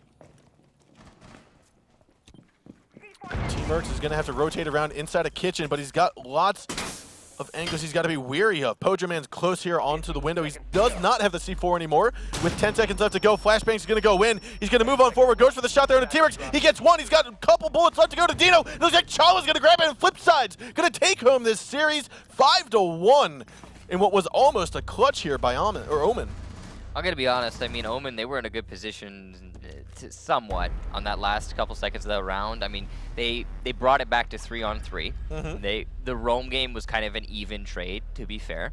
However, the thing is really when the defenders on that basement defense are allowed to put themselves back against the wall, and the wall is the garage. And the wall was not opened? Yeah. Well, what I mean is, yeah, when they're allowed to put themselves in that position, with their backs against the wall and the garage wall specifically, they have so many options in terms of maneuverability, in terms of just defensibility overall. If you're pushing into the kitchen, you're at a significant disadvantage, especially when you don't have 5 people. Because if it all came down to it, that bandit could have just left, gone up yellow stairs, gone for the drop downs in the kitchen, gone for the drop downs further back, and came from behind the attackers. They kind of lost that round as soon as they came onto a 3-on-3 in that situation. They did. And so with that, Flipside does become the victor. They hop out of this series as the victor, 2-0. Now, I don't quite know if highlights are for you yet, but excuse me, what we do have is a victor. We have a winner. So our first Pro League matchup series of the North American Pro League scene here for Year 2, Season 2 has been finished. And that is Flipside coming out on top. Omen, unfortunately, is going to move down to the bracket, or to the losers bracket. Flipside moves on to the winners. Now, the winner of our next series will go on to play Flipside. Loser will go on to play Omen, which is going to be Continuum and Excellence. Yeah, Continuum and Excellence is going to be a fantastic matchup. I look forward to watching it. Yeah, so for those of you that don't remember, Excellence is the team that was previously known as Most Wanted, placing 5th and 6th alongside of Continuum during the last season of Pro League. Now, with that, we are going to call it, take a short break. We do have another matchup for you in just a few moments. So let's head on to a quick minute break, and we'll be back here with the final moments of the final series of tonight's North American Pro League. Stick with us, guys.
to ask them. Yeah, we will have to ask Continuum's teammate here, Troy Canadian. Canadian's who we have with us here for our interview. Canadian, how you doing today? We are not hearing Canadian right now, but I'm sure he's welcoming me into his open arms at the moment. But we're going to try to get that audio issue fixed momentarily. So, talking about Continuum and talking about Canadian, Canadian was actually going back here to the LAN event. He was there on the analyst desk with us the entire time. He was. One of the things I really liked about his perspective was, yes, we can analyze here and there, but he's living the Pro League meta. Yeah. And he's able to give that insight to him. What are your thoughts on him being on the analyst desk? They had a unique perspective, like you said. He is a player who's at the forefront of the meta, absolutely, and he gets to practice every single day with these teams. We talked about how teams, Pro League teams, Challenger teams, I mean, they're all developing new stuff all the time, and there's a lot of different stuff being exchanged between them, and sometimes we don't get to see that exchange, and Canadian is one of those people that being in the middle of it who is able to give us that insight, which is really interesting.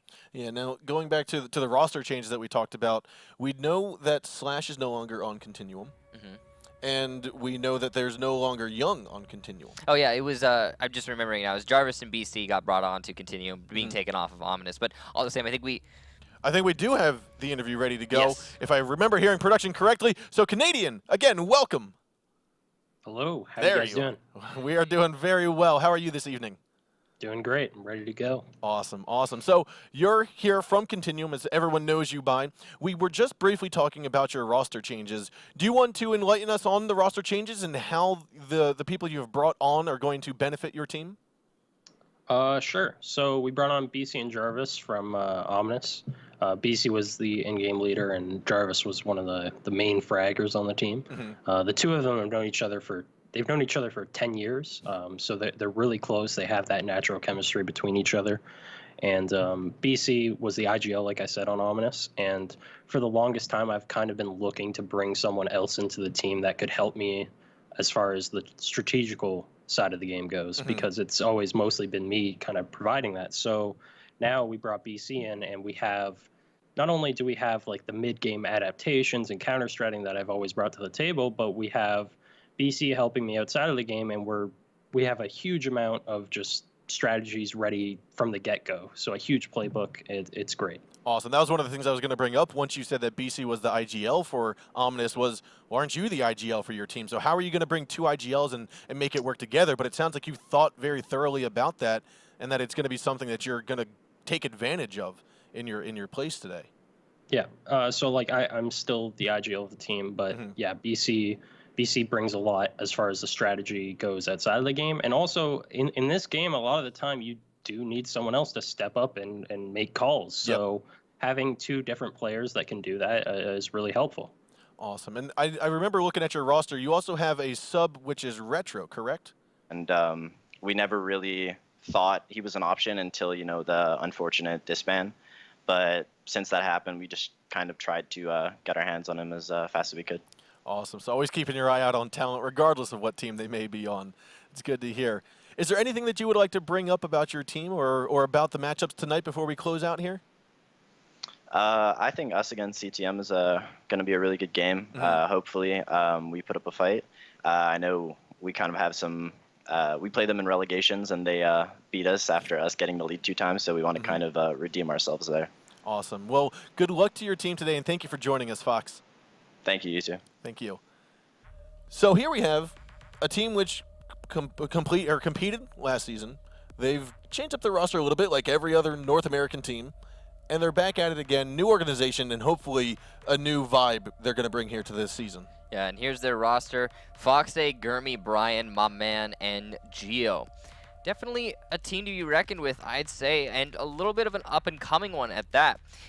I think they put themselves into the Pro League by qualifying through, because they were still they were in the Pro League last season. So they kept their slot in there. It's just that the name change that is going to be a little bit different. Yeah, they did have to fight their way through relegations, though, as we heard. But they did secure their spot, so they didn't need to hop back down from Challenger or come back up or whatnot. They got it. The thing about relegations is that I think for both regions, Europe and North America, I'm not entirely sure about Brazil, but for all the relegations in Europe and North America, it was both the Pro League teams that were put in there up against the Challenger teams. Both the Pro League teams prevailed because I think it was, what was it, slot number 3 and 4 from the Challenger League is what got thrown into relegations. 3 and 4 up against 6 and 7 from Pro. And or then sorry, 1 and 5 and 6. Yeah, and then 1 and 2 from Challenger League got the spots of 7 and 8 from the Challenger League or the Pro League previous. So, yeah. So I mean, they did have to fight through relegations, but it kind of went without saying that they managed to maintain themselves. Yeah, they did. They fought. They earned it, and here they are today, ready to fight Continuum.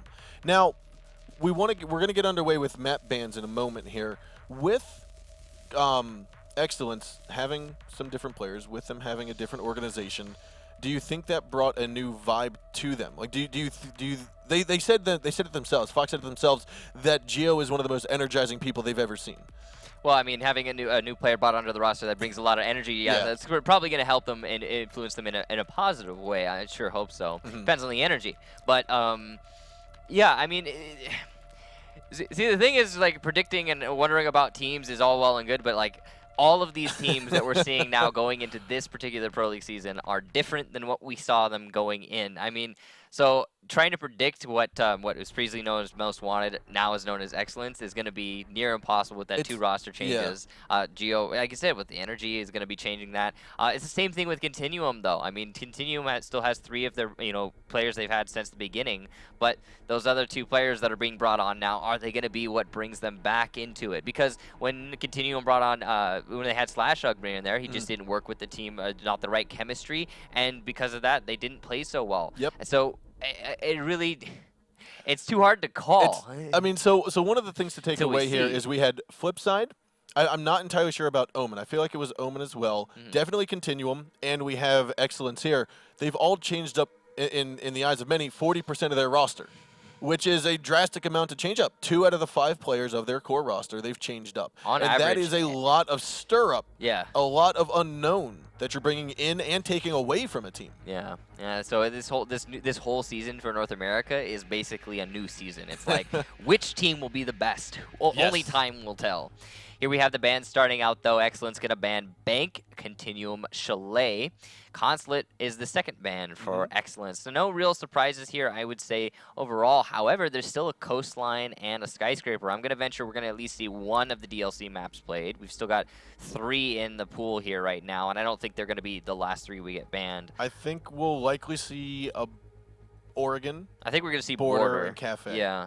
That's what I'm kind of feeling right now. Oregon Border Cafe is looking like it's going to be what we're going to... Maybe a clubhouse instead of a cafe, but we're almost certainly going to see Skyscraper and Coastline banned out here, and then the third ban is kind of up to whomever. Yeah, and so like we Continuum. said earlier in the last series, this is a best of 3 series, very similar to how it was last year, or last season, I should say, where all 3 maps have the potential to get played. In previous seasons of year 1, there were 3 maps left, but you only played 2 of them. It was a best of 2, basically. And then whoever came out with the most points at the end of the line were the victors. It's just a league system. What we have now is a little bit more of a bracket system. Clubhouse being banned from Continuum.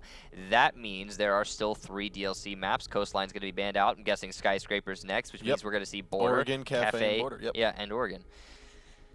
So Continuum, they have the potential to ban Cafe. Cafe is a map that they won on, but then they also lost on to Elevate and to Ominous. They were both to Elevate. They beat Elevate on Cafe and then lost to Elevate on Cafe. Yep. Skyscraper being banned out there. So now Cafe, Oregon, Border. As I'm There sure we go. both predicted. It's very kind of goes without saying that we're going to find ourselves on these particular maps, especially once Bank and Chalet got banned out that early. Now the question is, what map's going to get played? What map's going to be pushed back to the decider map? And ultimately, they're all 3 viable. I don't see Crossing one being... my fingers for Oregon and Border. Yes? That's what I want to see played, because we didn't see them played earlier. We saw Correct. Cafe played. And again, Cafe plays out the same way that it always plays out. So... Open up the drop hatch, take over red stairs, bam, you're either going to win the fights or you're going to lose the fights. Yeah, I mean, there's a lot of there's like a lot of micro variation, but for the most part, it's all kind of the same thing. So I'm hoping that Cafe is going to be our decider map, but only time will tell once they bring that up there and show us. Yeah, so the map picks will happen very soon. Momentarily, one could thinking say. about momentarily. But yeah. Soon TM. Yeah. All right. Got it. Yeah. But but thinking about the 3 maps that are in the ability to get picked here, we've got our border, we've got our cafe, and we also have Oregon. I mean, we say we can't really decide what maps favoring what group and so on with the shuffle and with the change. But I want to talk about border for a second because you mentioned it earlier that it was a map that had a very rough start and then had a very high peak where a lot of people were loving it. And there's multiple sites that do tend to get favored by teams. So what are, I guess, we've seen the top 4 bomb site. Obviously, the lockers and archives, that's the site that's going to get chosen. Most of the time, it's then ventilation and servers. Do you think we could see some other bomb sites here, or do you think the meta has not really altered enough to really say we're going to see other bomb sites? the thing is that in the down season, I haven't seen the meta evolve whatsoever, same as you. So based off what I know from the previous season, we're going to see the same thing. It's going to be Armory, Ventilation. Cafe is being picked first from Excellence, so that's what we're going to see played. Border from Continuum, a map that they very much have favored over the seasons. Oregon is going to be our decider map should we get to it. When it comes to Cafe is going to play out like Cafe always does. When it comes to Border, Border is, you know, there's a lot of variations, a lot of options for both the defensive squad and the attacking squad. I mean, you could, as an attacker, when it comes to an Armory take, you could take CCTV, A wall. You could take Office, B wall, and then B site. I mean, and then as a defender, equally so. You can play players downstairs to get the C4 up. I mean, there's a lot of choices. With Cafe, it's going to... It's going to play out like Cafe. Yeah, it comes down to strats, but it also comes down to just, will you win your gunfights? Because that's what it has come down to. Partially, yeah. I mean, if 9 times out of 10, sure. But when it comes to, like, when you're taking into upstairs, it also comes down to, okay, you have a Pulse underneath. He's got a C4 ready.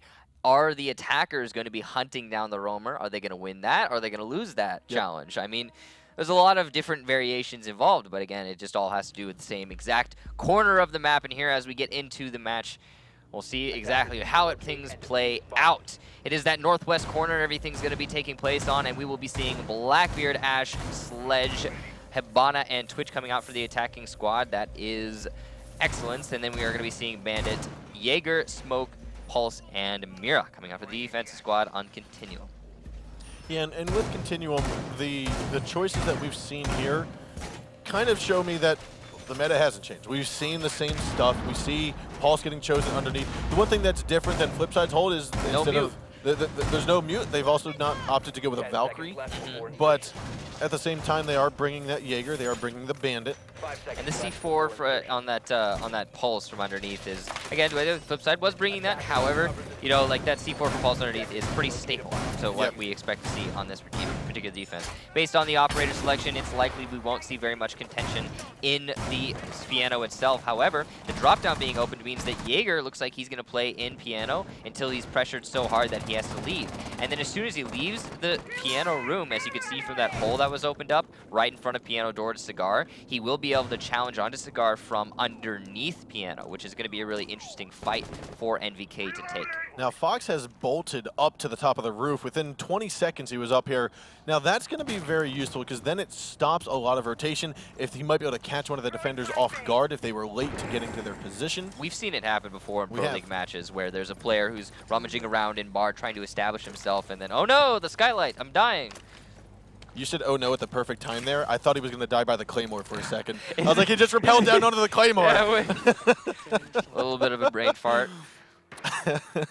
This Jaeger getting taken out is actually going to be very significant going into this rest of this attack round. That barbed wire being able to, again, be taken out from the Ash charge later in the round is going to help them a lot. NVK has forced himself back into this corner, and he isn't going to be able to win this fight against Geo in all likelihood, as Geo's got a shield in front of his face, which means he also cannot utilize the drop down being open, and he equally cannot utilize that hole that was made in the bottom of Piano earlier to challenge onto Cigar, as Fox A is the one progressing up in Cigar now.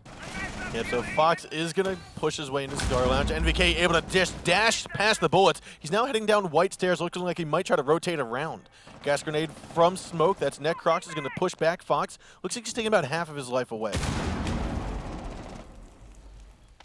The attackers have established the control that they really need going into this attack. However, they haven't managed to pick off any of the defenders yet, and they have spent a great deal of time doing so.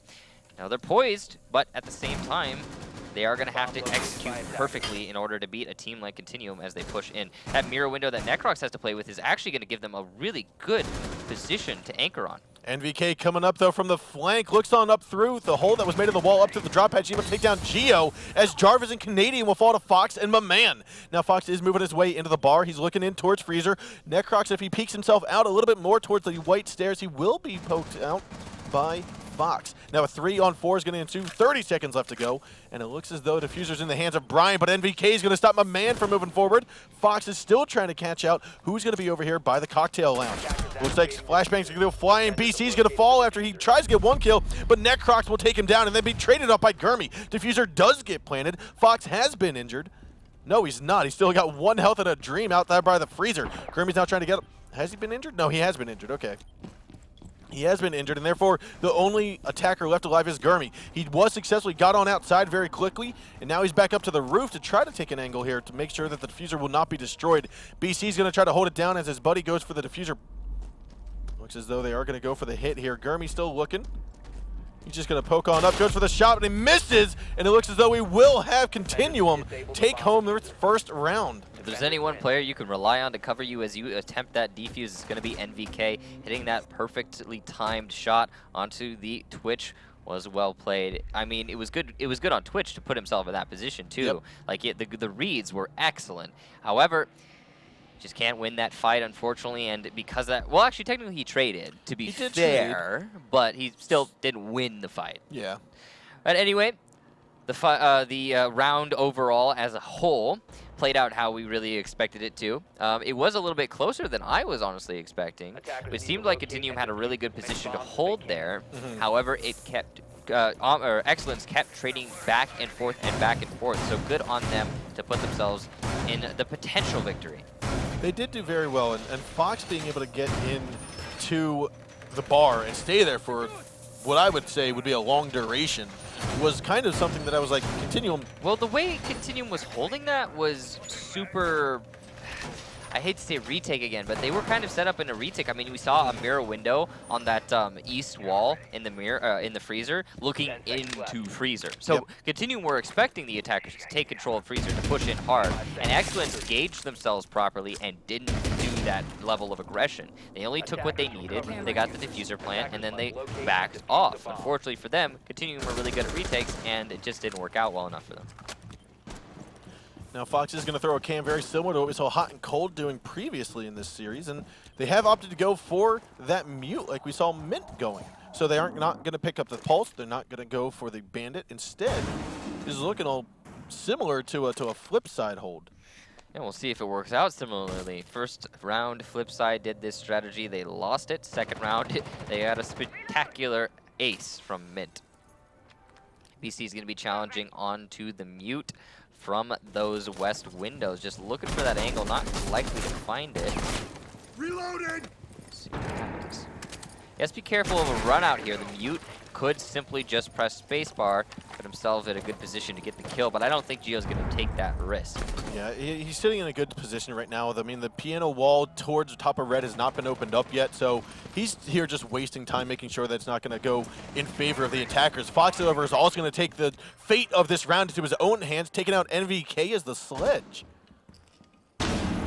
Yeah, we all know NVK to be one of those players you want to have picked off early, so him being off the board here is going to put Excellence in a very good position, especially considering they still have piano control with only half the round left to go. Jarvis going to thermite that open, but he's got to deal with the C4. C4 goes, and Jarvis will fall as Gio is just going to back on over here now. While he will most likely just stay here for the time being, he has the option to pump on out of the window. Looks as though BC is going to go for the shots, and now that's making him feel like he's got to run out. So Gio will fall. He's going to come back inside, looking for the shots there on the BC, who's repelled upside down. He's going to get back up to the roof, make his way into the connector of Bakery.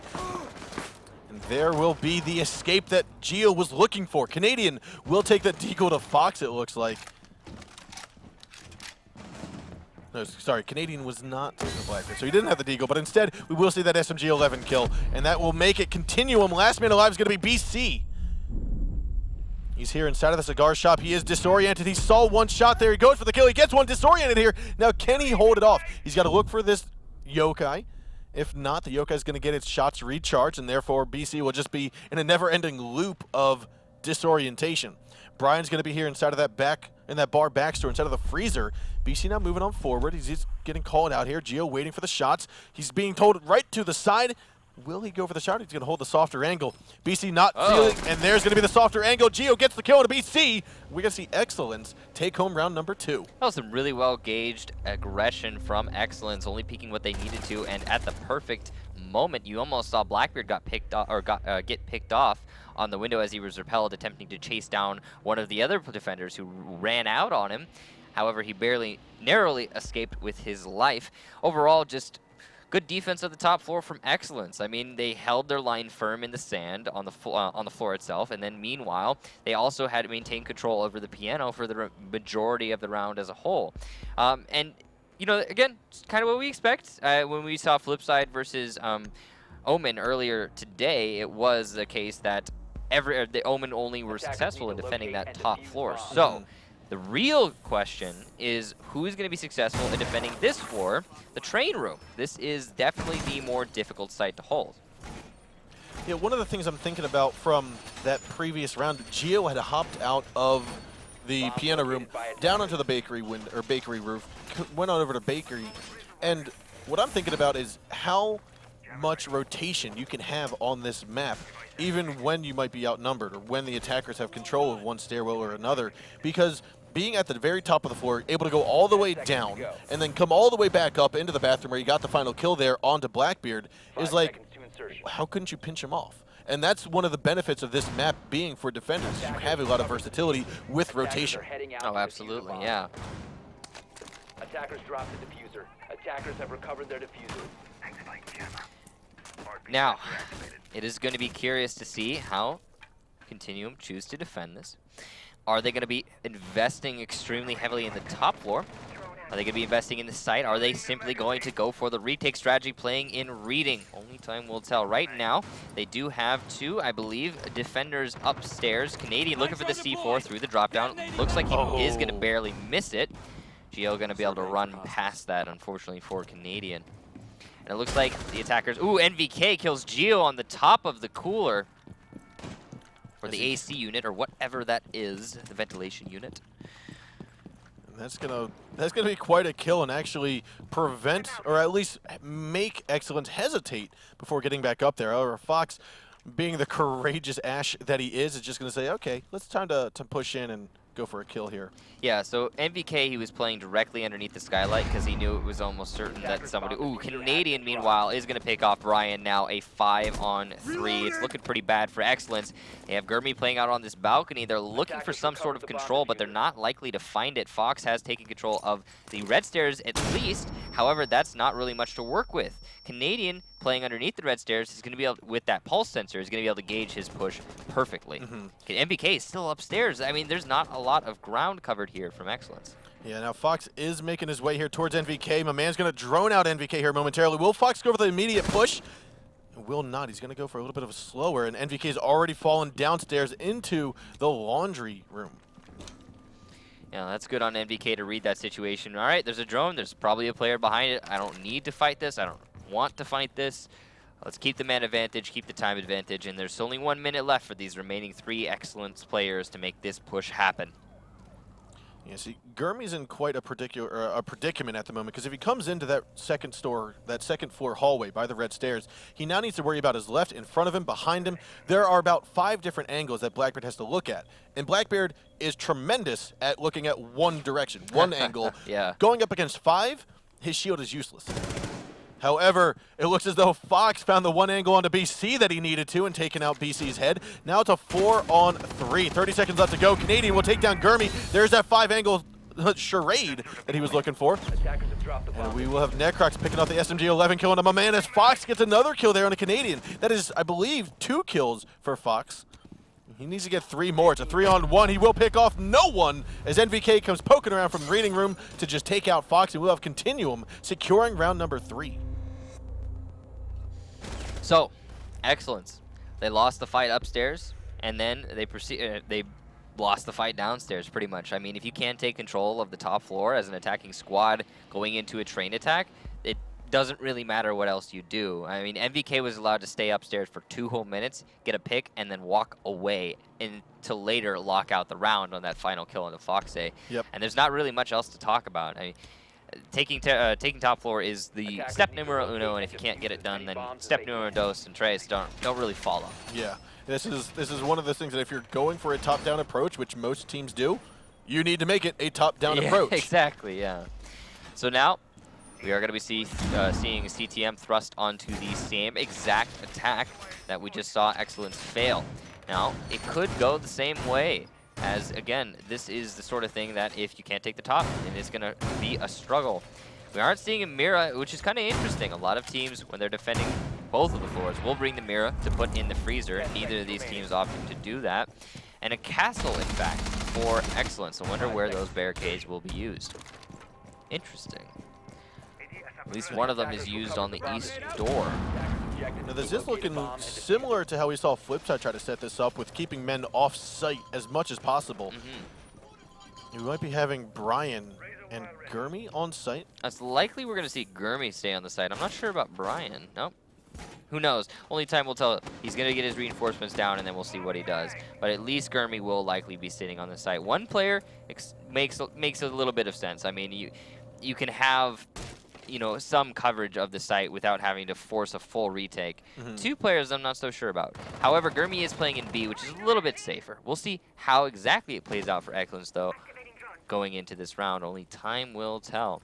They still have 2 players invested very heavily upstairs, and they are going to have to contend with BC repelling on this south window. If CTM has a player, or sorry, Excellence has a player in a good position to run out on the white garage, we could see BC getting picked off right here. Now, Geo is on that second floor red carpet. Jarvis, however, will be droning out the rest of Piano. Blackbeard has secured the rotation. He's on that, like you said, the south window looking in towards Cigar. NVK is going to have the freedom to come on in, but they haven't necessarily cleared out the rest of the top floor. Fox is going to be inside a freezer. My man's going to be on the back of the white stairs. You can see the way that CTM is clearing this. They are systematically taking one chunk of the top floor at a time, not trying to risk anything unnecessarily. That Foxay spray, unfortunately, not going to find anyone for him. I think that was an unfortunate fallback. I don't know if he totally meant that, but instead he will take advantage of it to get back onto site. BC still working his way inside of the cigar lounge. He's in Piano now. Now they have used up about 2 minutes of their time, and only 3 out of the 5 members of Continuum are actually in the building. 4 now, as Canadian falls in. Yeah, but all the same, Continuum do have full control of the top floor, and they haven't lost anyone in the process. That's a little bit better of a step than what we saw from Excellence last round, so this might be all they need to make the round go in their favor. Fox A heard the steps above him from NVK. Now the question is, will NVK fall or will he go down the stairs? It looks as though he will decide to pursue the avenue of down the stairs, as Fox is still looking for someone to drop here. Gurmy's going to be inside of that B fireplace site with 35 seconds to go. Still not much action. It's a 5-on-5 still, and there's literally 1/6 of the round remaining. Only 27 seconds left with 5v5. That is crazy. Now Fox will be tagged down for the count. He gets spotted and gets picked off by NVK. And that's going to be the first man down of this round. However, BC still managing to work his way into the reading room hallway.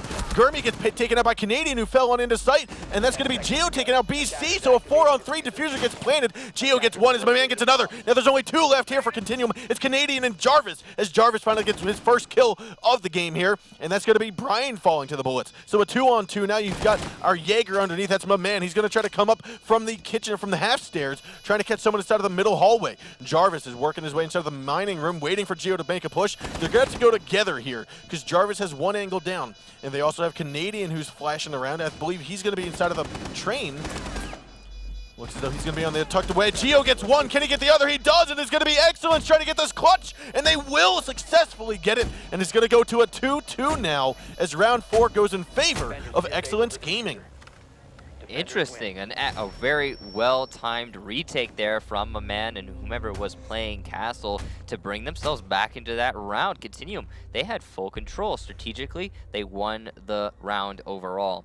They took top floor 5v5 with a minute left to go. A minute left is more than they need to work with. Then they got the first 2 picks of the round. first 2 kills of the round, I should say, to put themselves in a great position. However, Excellence started fighting back, and they fought back hard, winning, I think, a 3 versus 5. Yep. So well played to them, as well as getting that last second retake. That was just some great individual play coming out from Excellence. Strategically, it went to Continuum. So with that, we now have round counts back in par with even count, 2-2 now. Continuum's going to go opt to go back upstairs, which is obviously the more favored spot. You're not going to see them go down to the basement. That's not what you'll typically see any team do. Yeah. So and you're seeing both these teams. I mean, they're being successful in their upstairs defense, and they're not being successful in their train defense. So we might see a little bit of a pattern sort of build here. If Continuum manage to win this, and then you're going to see Excellence win the same exact defense, and then we're going to see it's going to be 3-3, and then we're going to have Excellence go back onto the train defense, and then it's going to be 4-3, and then, you know, so on and so on, traded rounds. That might be what we see happen here on Cafe if there's no particular upset here. I mean, Continuum's going to need to either throw on this particular defense, or Excellence is going to need to throw on this particular defense, or one of them's going to need to step up hard going onto their train defense to kind of put themselves in a definitive winning position on this map. So now up the south side of the map here is where Gio's going to locate himself. He does hear a prep on the window of fireplace. Now that was about to be hopped out potentially. Canadian will draw the attention of Gio. He could run out on the Gio right now. He's going to opt not to, looks like. A bomb has Oh, Fox A. He must have heard Fox, or there must have been a call out or something, because Fox A was about to get a pulse in his face. However, Fox is now just going to look towards the mining room. And Canadian already sneak as a devil, able to rotate around. He's downstairs inside of the kitchen, working his way through connector. Now, previously, he saw the Blackbeard outside on the window south. He could hop out, but I don't think he needs to. He knows that he's probably already up on the roof. Fox is going to progress top 4, goes to pre-fire, next he downs and finishes off NVK inside of the closet. That is a wall you can shoot through, as we just see Fox annihilating it and taking out the Jaeger. He's going to get spotted out by Canadian, but I think he knows this. He definitely heard the heartbeat sensor. So Canadian will give away his position here. Fox looking like he might go for the push. There's the flashbangs, the new utility from Fox and from Ash. And there we're going to have it. Fox is moving on forward, and that will be Canadian falling to Ash. That was a nice play there from Fox A, putting his team in a great position, killing off the first 2 Continuum players. That is the benefit of the new gadget on Ash and the new utility being that flashbangs. Flashbangs were a buff to Ash. They were just attempting to nerf Glaz, but it was definitely a buff to Ash. Yep.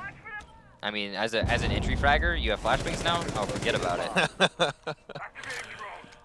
So now Fox is working his way here on the second floor red carpet with 4 of his teammates above. Looks like the man is still top 4 as the other 3 are inside a cigar lounge. We've got 3 defenders left to go. Necrox trying to be inside of the cocktail lounge, stopping at what he can. Going to toss out 1 gas grenade.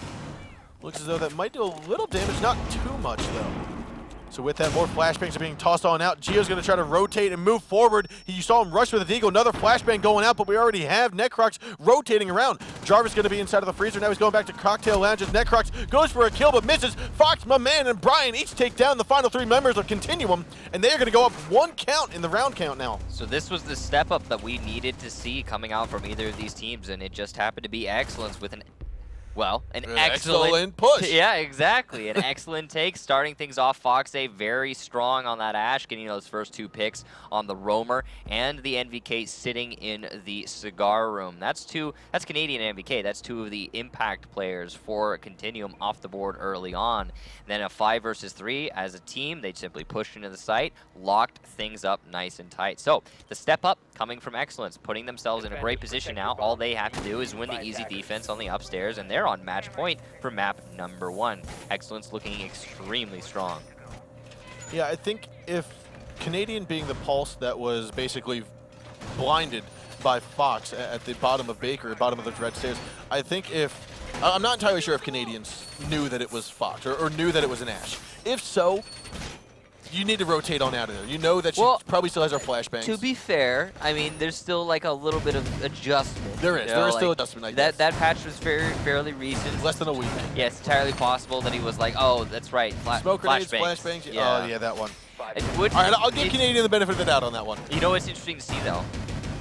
we have not seen much, if any, Glaz play so far in the Pro League for North America. I don't think we've seen any, if I recall correctly. We might have seen some in the previous I haven't seen matchup. him yet, no. For this matchup, we have not seen one Glaz. And I think that is to do with the fact that the smoke grenades have been brought off the most commonly played operators. And I think that is... that's good. That's great to see. I mean, there's that plus the reduction to his damage. Instead of being 1 to 2 hits, it's now 2 to 3. Yeah, but... Yeah, no, that is I mean, partially it, yeah. I just remember thinking, I went up against Glaz earlier today. I got shot in the chest from point blank. I had 33 health still. Yeah, you're still alive, which is just Still alive. miraculous. It was fantastic. It is really, definitely a good thing to see. But overall, it is, yeah, it's good to see that we're not seeing, he's not getting seeing a whole lot of play. He's likely to be a much more situational operator now. Yep. We are seeing a lot of Blackbeard play, though. He's been making a lot more prominent in these matchups. And breaching charges on Blackbeard, especially on this map and this bomb site. Well, I think now that you have the flashbangs on the Ash, the breach charges on the Blackbeard are a lot more justifiable. Gotcha. I'm thinking I can definitely see it being used to open up the piano if you're trying to go down. Yeah. But would they necessarily be useful here in this particular? Oh, Gurmy. He doesn't know that that was a nutty. Well, okay. Yo, that's That was dirty. just a pre-fire, but That's it was dirty. it was a nutty pre-fire all the same. Yo, that's dirty, Gurmy. Yeah, tracers I think are eliminated given that he is using a silencer. So MVK didn't necessarily know that those bullets were actually coming from there. So you can't really blame MVK like, oh, you're peeking into a tracer. No, no, no. He doesn't 100% know that that's even happening. So good angle from Gurmy to read that. Now, it looks as though we do have BC who managed to get his way into the piano room, but Geo is underneath. So if Geo does have a C4 still, we might be spotting him tossing it up. No, he actually already used it. So with that, Jarvis going to be inside of the cigar lounge. Necrox still on his drone outside on the bakery roof, I want to say. BC, however, will take down Gurmy from long range from piano. You see the shot. That was across the entire map on this floor. Canadian's also going to pick off my man. Now, last man, or 3 men left to go here for Excellence. We've got Brian. We see him inside of the freezer trying to toss out one of the gas grenades. Geo and Fox are underneath. So there's only 1 man on site. That is Brian. It is up to him to hold down the fort as much as possible with 30 seconds remaining. I don't think he knows this defuse is coming down right now. I think he's going to be able to stick it. Jarvis might be able to get this defuse plant. He does. And he will fall, and looks like he will be taken out, but Necrox is there to trade it off onto Geo. Now, we do have Canadian who has fallen from the drop hatch. It looks as though he's going to be stationed right inside of the bar, as BC is still trying to hold down the rotation around. Fox coming around, and it looks like he will be decapitated and taken off. Last man alive is going to be Brian. And he's going to try to rotate back onto the cocktail lounge, away from the diffuser. I mean, when you've got Canadian above, Necrox underneath, and Blackbeard on the same level as you, this is something that you are not going to win, and right there, Necrox proves it.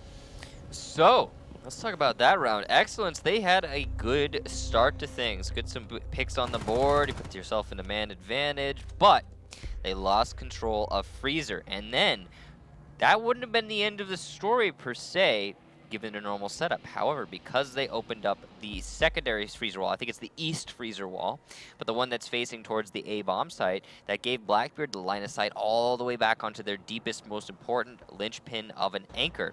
As soon as that player was picked off, then there were only 2 players, or only 1 player left on the site because Jaeger was running out onto the balcony. Series of unfortunate events later, now it's all down to 2 players downstairs and 1 on the site. And the thing about those 2 players downstairs for the defensive squad is that there are plenty of people on the attacking team, that's Continuum, hunting them down. So Continuum just covering all their bases. There's not a Mira on the defensive team for Excellence to maintain control of Piano and thus Freezer. And yeah, it just kind of went in a bad fashion for Excellence. Now 3-3, as we are seeing Continuum step up in kind in response to Excellence, victory of the upstairs, and they are going to get their own. So but that also means that Continuum is going to be given the first, second chance of this upstairs defense, put themselves, onto the match point. There's the same floor being opened up in Piano. Yeah, and basically what that floor is used for, we might see it utilized better this time around, but you can toss C4s up from underneath to toss them into Cigar Lounge if you can catch them off guard that way. Or also you can just use it for challenge Tapik, Yeah, because, again, we talked about this before, it's like it's always take Red Stairs, take Cigar, push into piano, or pressure piano at least. And that whole kind of negates a little bit of piano pressure if someone is downstairs at the right moment. Now Fox is going to get back up here again within 25 seconds or so, trying to make sure that he's able to just catch people off guard if they are falling behind on their preparation, which is, I think, overlooked by many people just viewing the game, is how important it is to have a cohesive and coherent preparation phase. Make sure that you get your equipment down, get your reinforcements down in a timely fashion. Absolutely. Doesn't look like anyone from CTM is going to be making that sort of mistake, though. Foxay is going to instead just open up the barbed wire, give his team a good trek into the site, so to speak, and all the way into Freezer. For the most part, Excellence just getting themselves, positioning themselves properly here to execute this take and not wanting to take any huge risks right now. They know Canadians playing underneath them, which is given away by, if nothing else, the reinforcements on the wall. But they don't have any direct answers for him just yet. So I actually like this. They know that someone's down there, like you said. The reinforcements give it away, and that's okay for Continuum. It's okay for them to give that up because they're comfortable in that position that they're in. You see Fox trying to pre-fire through the drop hatch. C4, like we just saw, got tossed up. That actually did 99, I would say 97% damage there to Fox. Got tossed up by Canadian, up through the hole, and almost got him killed. Yeah, and that's that hole you were talking about, just being used to great effect. Now Fox will be injured and get picked back up by his teammate here. Geo might have the same fate of being down and picked back up. It's too bad there's not a second C4 downstairs for Continuum, otherwise we could have seen a double kill there. But all the same, a lot of time wasted, if nothing else, for Excellence. Now we do have NVK trying to fight this onto Hibana. That's Brian at the red stairs top side. Will he go for the fight? He knows that there's now two people. You've got NVK and Canadian down there. Necrox, though, will get the gas grenade onto Geo, taking him out. Yeah, only 33 seconds left to go, but all three of the gas canisters have been used. Oh, NVK with the angle from underneath, gonna pick off Foxay. Very good shot, and that's something you have to take slowly onto that angle because you don't know who's inside a cocktail lounge. Jarvis, though, he's got about 1 health, and he's looking to make a peek here onto Gurmy. Gurmy's gonna go for the shots, but it looks like Canadian comes out on top as my man drops Jarvis for the count. A Claymore kill by Gurmy will take out NVK. It's a 2-on-1 at the moment. My man, with 7 seconds left to go, pulls out that SMG-11, goes for the kill into BC, but misses his target, and BC gets that advantage. And that's going to be Continuum taking round number 7, going up 4-3. Constant round trades coming out from both of these teams to keep us in a very tight match. Now, Continuum going to be thrust onto that upstairs attack yet again. Will they be able to lock this out, or will Excellence win the bar defense? Stay tuned and find out. Oh, yeah. Be surprised, as we all will be, surely. Excellence going to be bringing that mute to the field.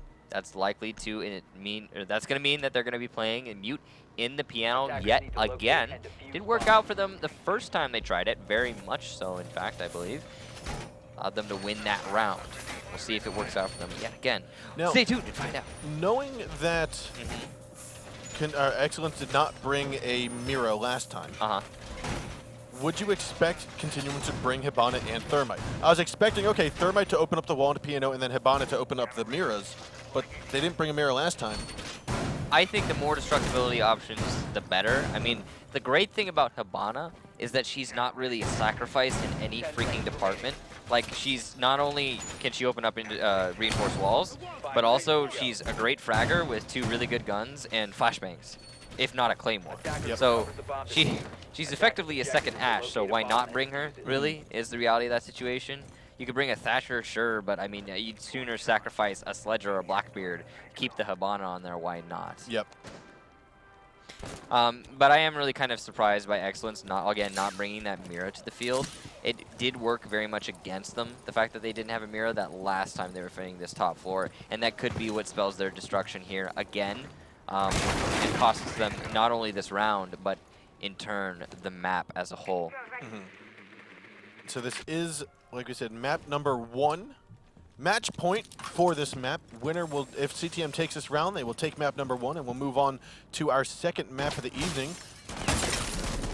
Ooh, there's a pre-fire through the window there after being shot and having a shield destroyed. BC says, nope, get out of here, Geo, and takes no damage.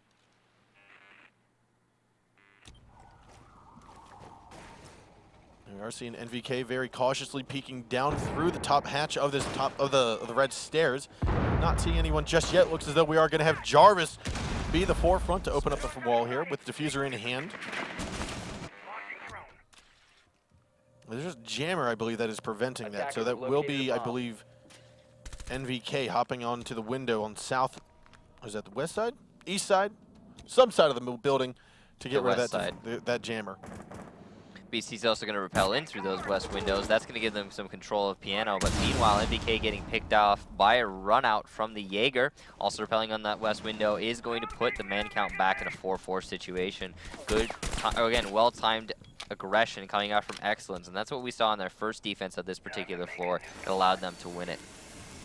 Now, that's a wall that's necessarily not always opened up by a thermite. You typically don't get the opportunity to do that. The reason, and we talked about this earlier, that doesn't normally get opened up is because of mirror windows. But because there are no mirror windows from Excellence, that gives Continuum so many more options. And I can't help but feel like it was a mistake to not bring that mirror again.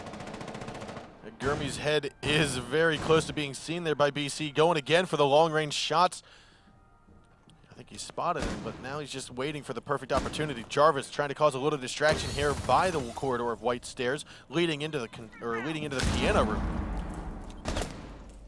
BC trying to get a little bit of a different angle, moving on closer. Brian gets flashbang, turned away in time. Gaston gets tossed out. Now BC knows he's in here. So that's a 4-on-4 now with 20 seconds left to go. We're going to get the plant down here soon. Jarvis trying to go for it. Looks like Necrox is going to pick off that kill on a Fox with that Bearing 9 in hand. So a 4-on-3. 10 seconds remains. Jarvis needs to get this plant down here soon. But man, though, will fall to BC. Now we're going to see Gurmi take out Jarvis, so the plant will not go down. Brian's over rotating around with the shotgun, and he takes down one. Gurmi takes down another. A 2-on-1 now. Canadian last man alive. And the defenders are going to get this win due to the lack of time here and Continuum not able to get this down. Yeah, and it looks like we will be seeing overtime. Well played to Excellence there, but to be honest, again, like just a little bit of a stall out from Continuum. Not really being able to apply the pressure when it was most needed, and they kind of just, yeah, straight up they stalled out. They kind of, they couldn't get the final push in, and that's all that really came down to. Overall, they poised themselves well. They established control, they got picks, and they started to progress themselves into the site, but they just stopped progressing. And when they made that final push at the last couple seconds, they were looking in the wrong direction. Some great positioning from Excellence put Continuum in a bad spot. So Excellence is going to try their hand at holding onto the top 4 site like they did previously. Worked out for them the first time. Second time, I don't recall. There was no second time. Huh? There was a second time. I'm trying to think of Excellence's second time holding this site. Was it successful or was it not? No, I think their second time was I know, I'm drawing a blank too, right? It was not successful. No. It's not. So the way that the rounds have progressed so far is they defended upstairs. Both teams defended upstairs successfully. First time, then they failed on their train defense. Then they both came upstairs and failed on their upstairs defense. And then they have both successfully defended their upstairs for the third time. So it's been it's straight up round swapping for both these teams, just exchanging evenly on the same exact. Yeah. So yep. Now Canadian has managed to get his way up here just as quick as Fox, and keeping an eye, like we just saw, the razor wire being set. There's the little quick peek that Canadian should have taken the opportunity and advantage of, but little slow reaction time there. Drone's ready.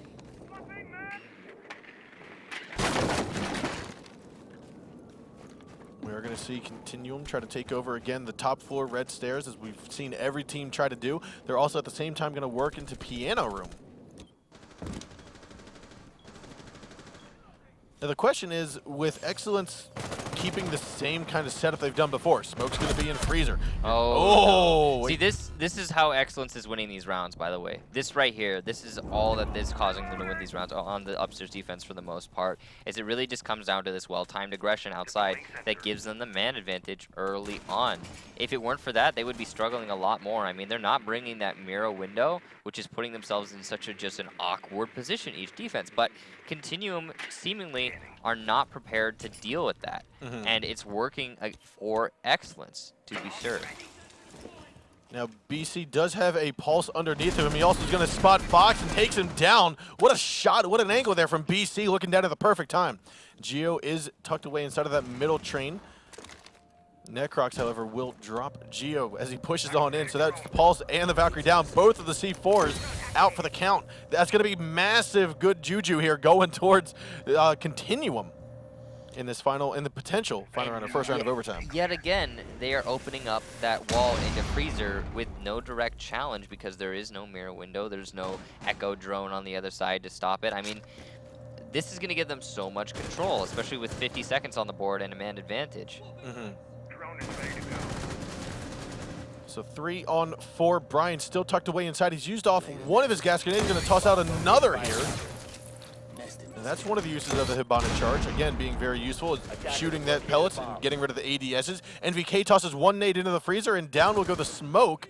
You've got 2 men left to go in the defensive squad. That's my man coming up the back white stairs as Gurmy's still inside of the cocktail lounge. He's trying to move a little bit closer. Flashbang's going in.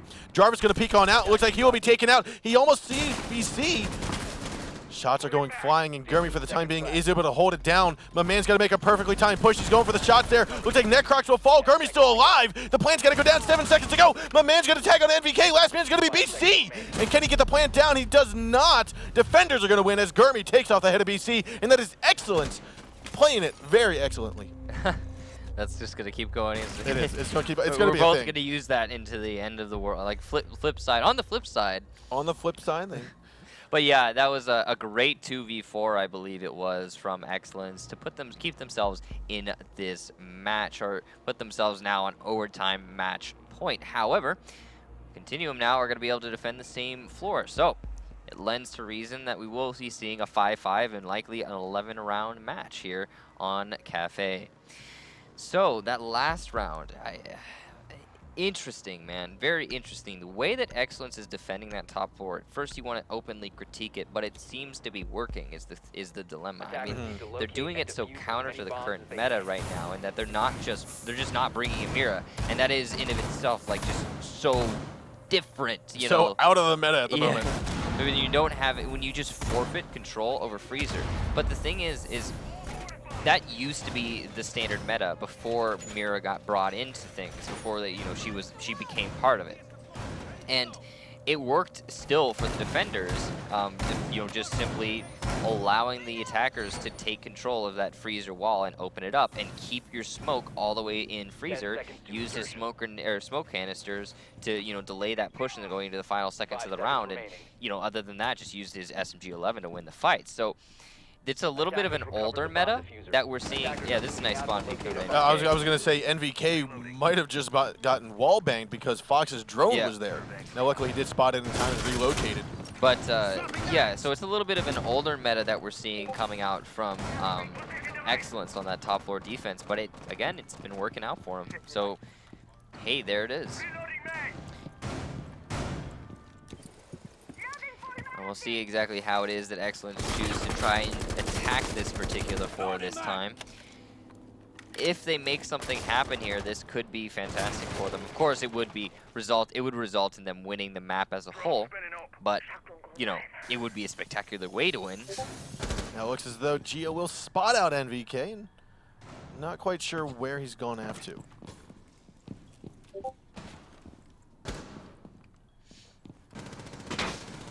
Now, Fox is working his way up the red stairs here with Diffuser in hand by Brian right underneath of him. We are going to see Excellence try to take over again more of this red stairs. It's necessary if they want to get into Piano and into Cigar Lounge. BC is going to make it a little bit difficult for them as they have their player inside of the bathroom. And underneath is Canadian. Mira. Yeah, and then there's the Canadian C4 from underneath that likely will actually do something this round. It almost killed the Ash last round, was unsuccessful on this, last time they were on this defense, that is. Now, Excellence have spent a lot of time establishing control over almost nothing. Now with only half the round left to go, they are finally pushing into Cigar, but it might be a little bit too slow. Every second counts in this situation. It doesn't. Canadian spotting one out on the red stairs, another inside of Cigar. He's going to call it on out. Fox actually moving forward. He's tiptoeing around, and he's looking for the shots, and he sees smoke, but he cannot get the kill. Necrox takes a little bit of damage, but Gio's going to finish off Canadian. Now the flashbangs are going to come out. Necrox is going to be blinded. Will Fox go for the push? He knows his grenades are on target, so he's going to look in towards Freezer, spots the Mira, tosses one in towards her, but it's a miss! And that's going to be unfortunate there. Gurmy's going to pick up one. Gio gets another. Fox gets the last one, and we're going to see Excellence take home map number 1 here, 6-4. Truly an upset from Excellence, but well played nonetheless.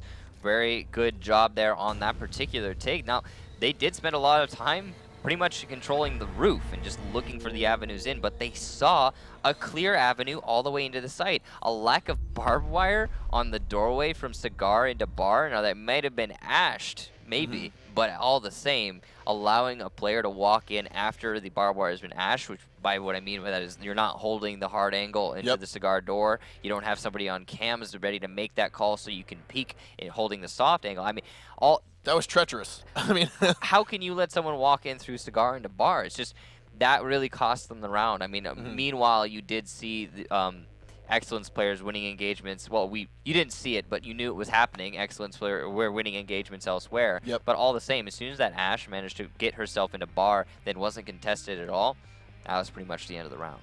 Yeah, and I mean, congratulations to Excellence. Oh yeah, very well so played. That's still just the first map in this best-of-3 series. We are going to get on to our second map of the evening, which I believe is not Oregon. Oregon is the decider.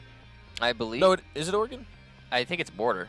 Border? Yeah, I'm pretty sure that. Border, yes, then Border. Oregon's decider. That's right. Continuum picked Border, Excellence picked Cafe. So we're going to be seeing Border played here.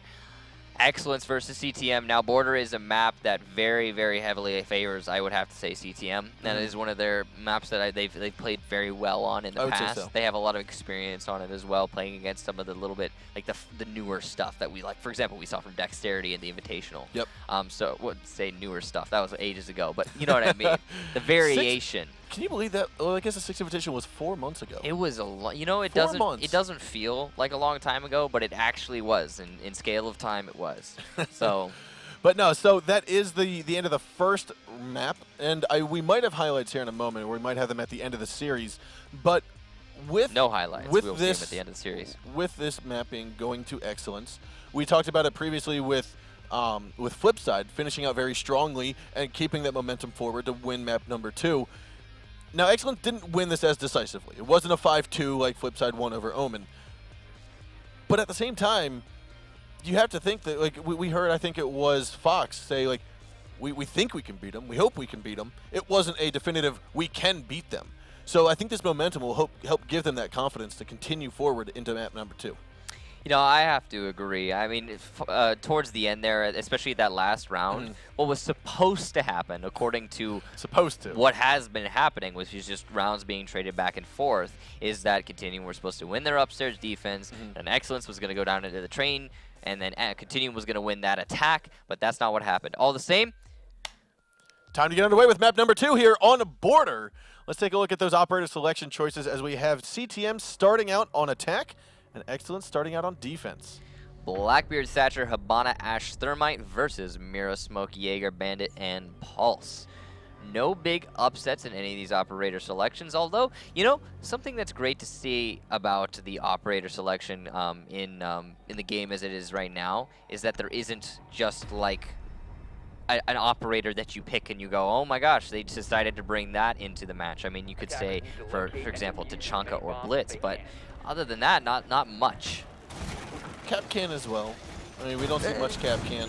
Yeah. He is viable. He can bring C4. He's got a good weapon. His traps can help prevent the rushes that obviously you're going to run into. But in contrast to what we've seen in previous seasons, the majority of the operators, I'd say, are viable. Yeah, for what we the have majority, right now, definitely, the majority. which is really great to see. It's like even if you know, it used to be when people brought a fuse, people were like, haha, they brought a fuse, and now no, he has a reason to be brought to the field. Yep. Same thing with Buck. I mean, same thing with heck, Frost. You could even bring a Frost and no one would be surprised. And I like that. I think that's good. Excellence is going to be starting things out with an upstairs defense that's going to be in the Armory. They are going to be bringing Amir this time, which is somewhat interesting, given that they were not bringing him on, or her, rather, on Cafe. We'll see how they choose to put her windows to use here. They are also very heavily invested in the CCTV room, which is abnormal, to say the least. Usually considered a destination for death for the defenders, as you're simply so very exposed. However, you can see here that there were some interesting holes being opened up there. What I find a little odd. Ooh, that Mira. Sorry, go ahead. What I find just a little odd is the fact that they have a bandit. They've pre-placed some batteries. I know one got placed on the drop hatch inside of security or inside of monitors, but Fox is down on first floor, nowhere to be trying to swap or stop the opening of the west wall. Yeah, it's interesting that they opted to have their bandit be the roamer downstairs instead of their pulse, but we'll see if it works out for them. I do think that could have been a little bit of a flawed decision. However, I don't think it's going to be the end of the world for their strategy here. Now BC might. No, he's inside of the tellers, waiting for the shots here from Fox. You can see clearly Continuum's take here is an East Building office take. They have players downstairs that their job is basically, yeah, they can clear out the roamers, but they're basically just meant to be there to stop the C4 from coming up when they're trying to plant on the site itself, deny that pulse from underneath. Now Fox is actually in a really good position, even though he is fairly exposed. Now it looks as though Canadian will spot him out here momentarily, and that's going to be unfortunate here for both members. That's going to be Geo and Fox here getting spotted out inside of the servers. Canadian about ready to go for this push. He's going to go for a pre-fire here. He takes down the head of Geo, and Brian will take out NVK for the trade. However, Fox will fall. There's Canadian. There, he spotted out both. He got both kills. That's exactly what you need your entry fragger to do. That's exactly what Canadian intended, and that's exactly how it ended up being. A 3-on-4s now with 50 seconds to go. Yeah, man advantage is in favor of a Continuum, but all the same, there is still a smoke, and there are still smoke canisters waiting to stall out this round for the remaining 30 seconds. Now Jarvis is moving on into the site. He's going to go for the plant here with the cover outside of the B window. Brian having no gas grenades, and therefore Brian's going to rush on in. He exited into the city, looked to the left just very briefly, looked to the right even more, and then got taken out by Gurmy. Gurmy dropping out the C4 and the Necrox. We've got Jarvis, who did get that diffuser planted in time. Now he's just going to stay inside of the site prone. Canadian trying to come up from the east stairwell as BC's out on the north windows. We've got two members left. That's Gurmy and Maman, and it looks as though we are going to have a one-on-one standoff. Maman going up against BC. He sees the shield. He knows he's there. He's going to go for the shots. Takes him down, and that's actually the clutch there from Maman on Excellence. He does have plenty of time. We will see Excellence take home round number 1 after what looked like a decisive victory here from Continuum. Absolutely decisive, to say the least. I mean, they strategically established control over the basement. They took out both of the roamers from underneath. That was well played from Canadian, by the way. Then they established control over office. They had control over the site itself. There were no smoke grenades left. I stand corrected on that one, by the way. And then they managed to push themselves into the site, still having every angle covered. However, Excellence just fought their way back into that, one kill after another. They won the gunfights. Yeah. It wasn't about angles. It wasn't about holding. It was winning the gunfights. And that's what they did. I feel like I find myself saying this time and time again in this particular matchup, but that's all. Like, strategically, Continuum won that round. Yep. They straight up won that round, and then they lost it though because Excellence, as you just said, won the gunfights. They're just taking these fights and winning them. That's all there is to it. There's no other real factor. I mean, it's so weird to see. It works, though. I mean, this seems as if it's the story of Sisu versus Penta right now is what we're witnessing. Sisu being Continuum, Penta being Excellence. And, you know, Penta's that team. They take those gunfights. They win the gunfights. And because of that, they win rounds. They won last season. 10 seconds. Yeah, I mean, I pride this game and every single team on here for being a team that if you can be strategy heavy, you don't necessarily need, in the long run, to have the top-notch 100 times or 100 best gunshots. You can outsmart somebody in this game, and that's what we see Continuum trying to do. They were doing it. They absolutely outsmarted Excellence on that last round. And it just seems like it's not enough right now in the current meta, or at least the current against this team. Yeah. It's just not enough. We'll see exactly how it is that Continuum choose to adapt here, though. The thing is that, yes, they're losing these gunfights, but Continuum always has a contingency plan to back themselves up after they get, find themselves in this situation. By the way, this mirror window, fantastic mirror window for control overall of CCTV. It allows you to play a little bit more hard in CCTV itself. And they are, both Excellence and Continuum are utilizing that, as well as both Excellence and Continuum are choosing to take from the offices. We do see that wall by offices going to open up the triple wall there. We saw my man just terrorizing it. Necrox, however, is going to be inside of the B site with Jarvis. Canadian still underneath. They know that the push is coming from the east balcony and the north ventilation unit. This, unfortunately, for Continuum is going to be a poor choice of walls. We are going to see the wall get opened up here. Jarvis is going to be stuck here for the time being. Geo, though, gets that headshot there onto Necrox. Looks as though Fox will take out Jarvis in a trade, though, as BC finishes him off. Now we have Canadian coming back onto site. He was underneath, used his nitro cell, but he will get picked off here by Gurmy from the north window outside of B site. And unfortunately, that looked like it might have been a wall bang. Geo going to take down BC as well. This is Excellence, again, out-strategizing and actually out-winning these gunfights here against the members of Continuum. NVK will down my man, but he still has 3 members to go. NVK! And he grabs 1. He's got 2 more to go against Brian and Gurmy. He sees my man, finishes him off. Diffuser's gotten planted here inside of the B site. Gurmy, again, outside of the window here, is going to place 1 drone inside. That way he can play a softer angle. Now NVK is going to move on forward. Gurmy's just waiting for the call out. He doesn't need to push this. He doesn't need to do anything other than just wait for his team to say yes. He's up on site. He's going for the defuse, and then he goes in. This is the perfect amount of patience here from Gurmy. He is just incredibly well played from him. Now he will push on out, and there's the 1 shot from Gurmy, taking that NVK after such a long and hard-fought battle. We are going to see Excellence go up 2-0. So I'm not sure who the Blackbeard was in this exact same situation on the last round when it was CTM on defense, or sorry, CTM on attack. But whomever that Blackbeard was, I think it was BC. I'm pretty sure BC is their Blackbeard player. He played on the window. It was a 1 versus 1, and he played on the window. In that 1 versus 2, they afforded NVK every ounce of respect that NVK deserves. Yep. NVK is a clutch god. He could have won that if Blackbeard were doing the same thing, sitting on the window. But no. He was all the way back behind the actual AC unit. He was waiting very patiently. I mean, that's the mark of a great team. Being able to make those calls, realize, like you said, give the enemy the respect that they deserve. And NVK deserved it, and he gave it to him. And he said, okay, I'm going to stay behind this unit. I'm going to get my drone in place, and I'm going to make my team allow me to get this. And we're talking about winning fights, and we're talking about Excellence. They're on top right now because they're winning fights. And it's not just that, though. We saw NVK very clearly winning those fights. He killed a man and somebody else. He dumpstered those 2 kids. Geo and Maman, yep. He did a fantastic job there, starting that clutch up with those 2 kills. But the difference is that the last 2 players on Excellence didn't take risks. They weren't going for, like, all right, it's NVK, it's 1v2, we'll be fine, we'll just fight them and win, and no big deal. But they instead opted to play super safe. They were like, no. Wait. Just wait. We want to win the round. We don't care. Yep. So here we are now, Continuum starting out on the attack squad for round number 3. We are seeing a Glass. That is correct here. It's been a while. I don't think we've seen him all day. I could be wrong about that. I feel like we haven't seen him. Yeah, I feel like we haven't seen him at all day. If we have, it's not been very much. And let's see exactly how they choose to use him here. They are going to be taking what looks like from tellers into ventilation, or at least they're poising themselves to do just that. See if that's what they choose to follow through on.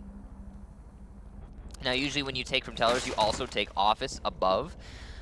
We'll see if it doesn't look like they're setting themselves up to do that, though. They kind of just spread out around the east side of the building. They're going to have to contest this castle in the bathroom to start things off. Yeah, and now one of the things we saw earlier from Excellence, I think it was Fox, he opened up a hole right above. So even if they get the castle out, most likely Continuum's going to say, okay, I'm nice and safe inside of the bathroom. Right above Geo right now is a hole that can see almost the entire bathroom. Now, however, we will see Geo get blinded here. We are going to see someone try to move in forward. Not just yet. They are just going to use up some of that flashbang and then throw out the smokes. Geo will fall to the shots there by BC. More smoke grenades. That's going to allow him to move in forward. But again, the hole from above, that is not what they're expecting. Now That could prove to be very detrimental here to Continuum as they push on into the bathrooms after the gas grenades dissipate. A minute and a half left to go. The wall next to Brian's going to get opened up. That's going to force him to relocate outside of the server room or further deeper close to the other side inside of ventilation. Fox, however, will fall to Canadian. Now we've got Gurmy inside of the lockers. NVK, though, looks like he might be inside of the hallway or offices trying to push in. Gurmy's being very cautious at the moment. A 5-on-3, a 4-on-3 now. The Necrox has fallen to Brian here inside of that server lounge. BC's going to spot out Brian here. Last gas grenade is going to go out. That's going to push BC away for a little bit, but I think he can still back up away from the smoke and still look through it. With that, my man trying to hold down an angle. Spotted Canadian, went for the Shoppa, missed. Now Canadian's like, okay, someone's here inside of the customs inspection lounge. I'm going to backtrack. Brian, though, will take down the glass. And that will be a double kill there for him. Diffuser will get planted here by Jarvis. Sees his booty and tags it down. Goes for the shot to the Canadian, but misses. And we are going to have the attackers win this round as NVK finishes off Gurmy for the final countdown. And we are going to see Continuum try to come on back here. It's now 2-1 in favor of Excellence. They put themselves on the board now, but that was a very close round. Despite getting those 2 early first picks, they did have to struggle to lock things out there towards the end. Now, that was a good take, though, from Continuum. Very well compartmentalized. They didn't allow themselves to be flanked from any roamers. They just kind of established a wall and pushed that wall forward through both floors, while they're upstairs in office and downstairs in teller, all the way into the site. So well played from them, well executed attack strategy. No matter what Excellence threw at them, they were ready for it. Now, Excellence going to be put onto attack. Continuum onto defense, and they are going to be able to defend Armory yet again because they were unsuccessful here the first time. So this could be where we see Continuum continue their comeback, put themselves on 2-2. So we've got flip side on the flip side. We've got Excellence doing Excellence. Now we've got Continuum continuing to do what they need to do. I mean, we've always had Continuum continuing, but you know, we just underutilized is what it is. Oh man. I'm trying to figure out what are we going to do for Omen. Omen has an Omen looming, given that they have to win their second match. I don't know. It could just be, oh man. Oh man, that's perfect. I like it. That's much better. We got it. Man. Oh man, Omen is doing fantastic. Oh man. Oh man. What have we done? Are you a dad? Because I'm not a dad. I pride myself on my dad jokes. Oh, man. All right, ladies and gentlemen, so it is round number 4 here, map number 2. First map went in favor of Excellence Gaming. And we've got Excellence now here on attack, trying to secure a deeper lead, as it could go to 3-1 if they can win this attack. If Excellence put themselves here at 3-1, then they are very well positioned to like lock things out here. And they feel poised and ready, you know. They just their executions are, God, you know, I actually want to just say Excellence, but now excellent. I just want to say excellent, but I feel bad doing it. Now Geo is here trying to pre-fire. NVK is going to go for the challenge and just hurt Geo down to about 40 health remaining. That's a good timing there by NVK, going for the drop shot out of the snack lounge or break room. He's now here, still inside of that second floor main hallway, main corridor, waiting to hear if someone's going to come up the west stairs. If not, he's just going to focus his attack on the east stairwell, east hallway. My man's actually fully exposed. All NVK needs to do is just pop on out, and he might just tag another kill. Not trying to take any risks, though. Fox, however, will down and finish off Canadian. That's their pulse out for the count. Looks like we will have the wall get opened up a little bit by BC. I think that was at head level, though, so he should be good if he stays crouched. So Excellence has established control over the entire roam game, and that Canadian getting him off the board, and that's huge. That means that no C4 will come up when they start the plant in the site. However, they need to contest this BC still in the office, and that is a large hurdle to jump over. And as well as the Jarvis on that mirror window. There's a lot of things that they need to deal with here. With only 2 Hibana charges left, they have to make both of them count. And they have to get rid of these batteries first.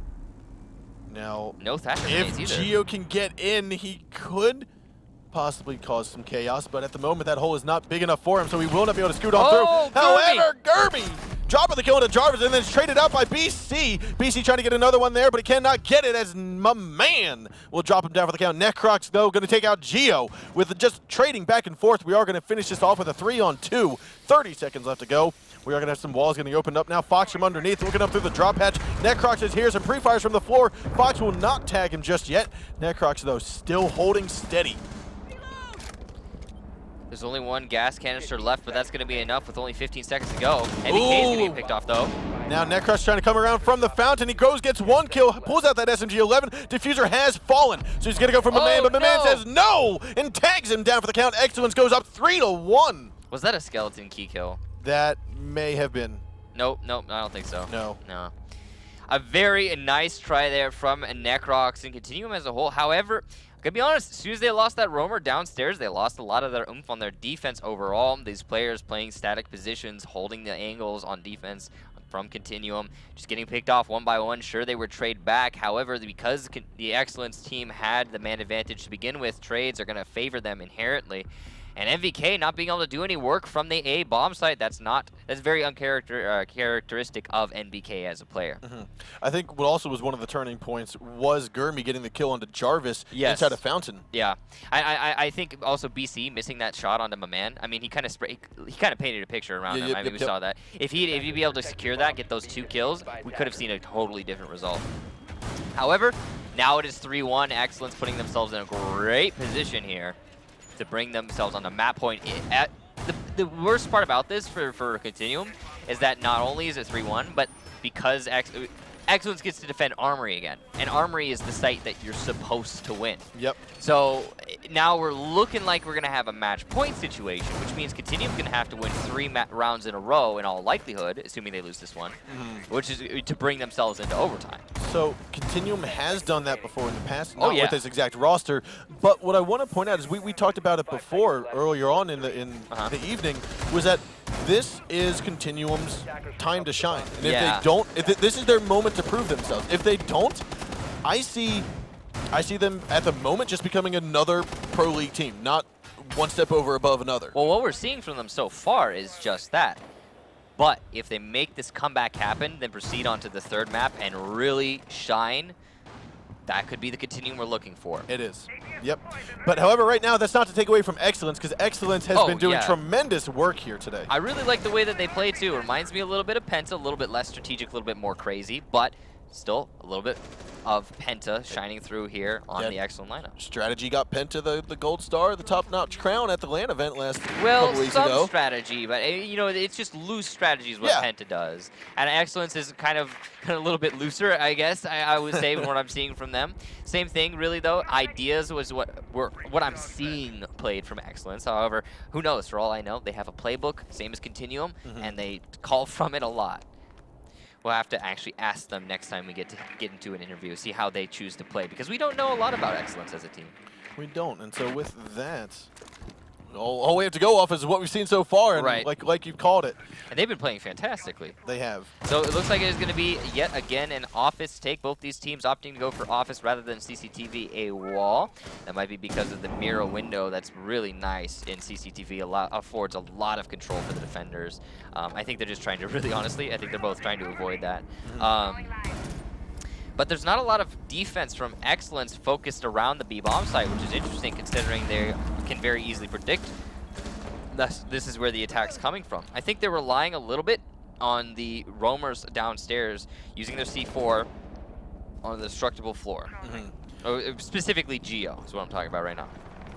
Now with 60 seconds left to go, it's still a 5-on-5. We are going to see an east balcony and east stairwell push into the offices from Continuum. And Canadian's downstairs, he's looking to take out those roamers if at all possible. Oh, I thought, hello. You were thinking the same thing. Same thing. I was like, we're about to see a head-on collision between an attacker and a defender, and instead, it was just Fox and Geo just giving a little kiss at the doorway. Whoops. Bad call on that one. A lot of this round is going to come down to what happens between Canadian and the 2 roamers. Last time Canadian picked off both, but Excellence still came out on top. If Canadian can't get these 2 kills this round, that means it's almost certainly going to be an Excellence for victory. Yep.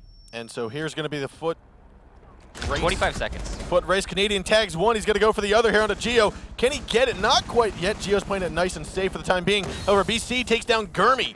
Now with 15 seconds left to go. Canadian Canadian hops onto his camera and is just annihilated by Geo. That's going to allow Paul to be underneath, but the diffuser has already been planted. C4 is going to get tossed, and therefore it won't do any damage, and we are going to have a man drop an NVK down for the count. A 3-on-3 now with diffuser planted. We've got just moments to go to see if Excellence can take this to a 4-1. Oh, if he sticks the defuse now, he might Brian just needs to hit it right now. He's just need to keep on going for it. Necrox is going to move in forward. They don't know he's over there. He's going to get it. Oh, It's no, Brian. Brian! Hello. Oh, no! Defenders won the round. He got it. Oh, He no. got it in time. Excellence. Just a tremendous job. A little sneaky sneak there from Brian. And that will be round count, match point, series point leading up here right now for Excellence, leading the way 4-1. So remember we were talking about affording all due respect to the remaining defenders after the diffuser's been planted and playing nice and safe? Not quite that safe, a little bit more aggressive. A little too conservative there. You need to have at least a drone on the diffuser to know. In the meanwhile, somebody like hold it, you know, like point a gun at it and Yeah. prevent that from happening. You mean you didn't have the angle? You mean you didn't have the angle? You didn't see the bomb? I'm sure there's a lot of that going on in Continuum's comms right now. Wait, we're not watching the diffuser? Ah!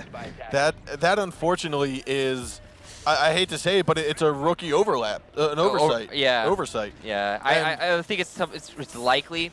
I mean, none of the players on the Continuum roster are rookies. Let's not. I know. Pretend. I'm But not saying that they are. Right. That mistake, though, is a rookie mistake. We have to afford it though to communication. There's Yeah. got to be some sort of lapse in communication going on in the Continuum lineup right now, whereby someone's like, I got it, and then they don't got it.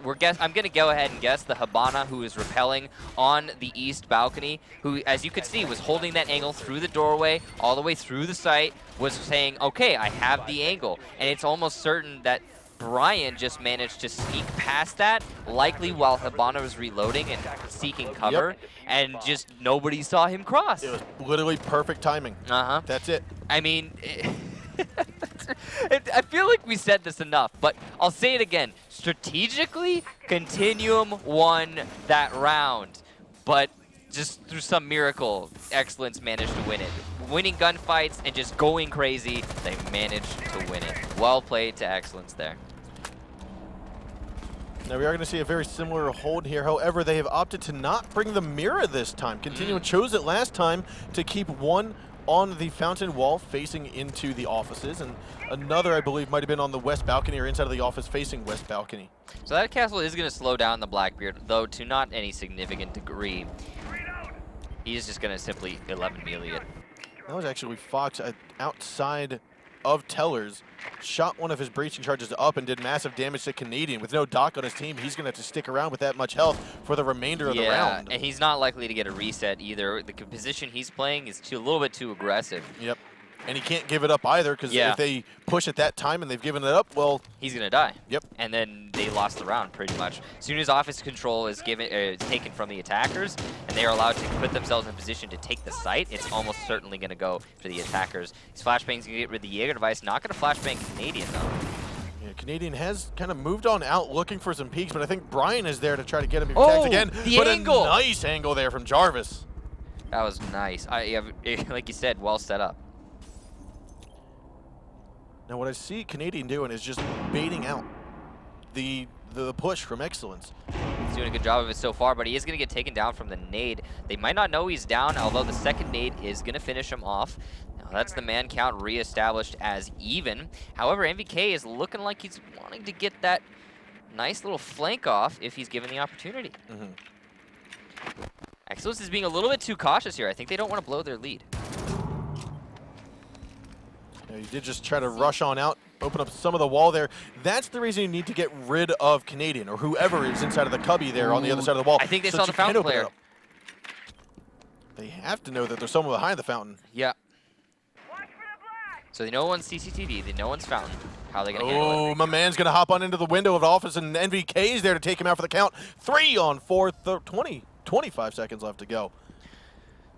Now, Gurmy's job this entire time has been outside on the north window, so he just needs to hold it. See if the diffuser can get planted. There is no pulse to determine that's going to be planted there, so Fox tags on to 1 kill. However, we do see Brian getting taken out by Necrox without diffuser getting planted, and there's going to be a push here from Fox. He's going to snag another kill. Looks as though we are going to have another one down with 5 seconds left to go. He pushes around, tags one, but gets hit from behind, and we're going to have the defenders Continuum win this round, and it's now 4-2. Still match point, still series point here for Excellence Gaming. So what we saw from Excellence there is a little bit disappointing, I have to say. They slowed down their game. Because they slowed down their game, they entered the realm of Continuum, which is the slow, the strategy, the just taking the fights one at a time, and it cost them, surely. That's why now they're putting themselves in a pretty bad situation. If they allow Continuum to walk away with their lead and start this comeback, we will almost certainly see map number 3. So once Continuum starts the comeback, they don't finish the comeback till they win. Agreed. So the comeback has been started. Will they prove us right? Well, if they get one more round. One more. If they get one more round, the momentum's just going to keep on keeping on. Excellence, though, they have a good position or good opportunity here, so to speak. Get themselves back in things and not blow their lead, not get into OT.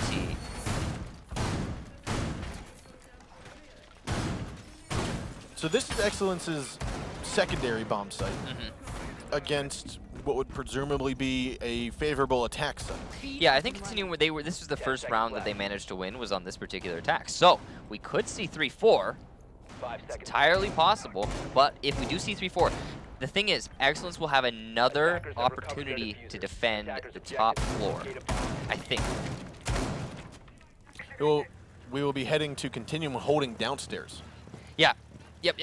We'll be heading to Continuum holding downstairs, you're right. So they won't actually have another opportunity to defend the armory and to put themselves into the, to lock out this match. They'll be Continuum defending basement, and then that'll be the opportunity, the last opportunity for Excellence to keep themselves out of OT. We do have Brian and Geo both tucked away on the east side of servers. One reinforcement wall is going to protect them from the wall bangs.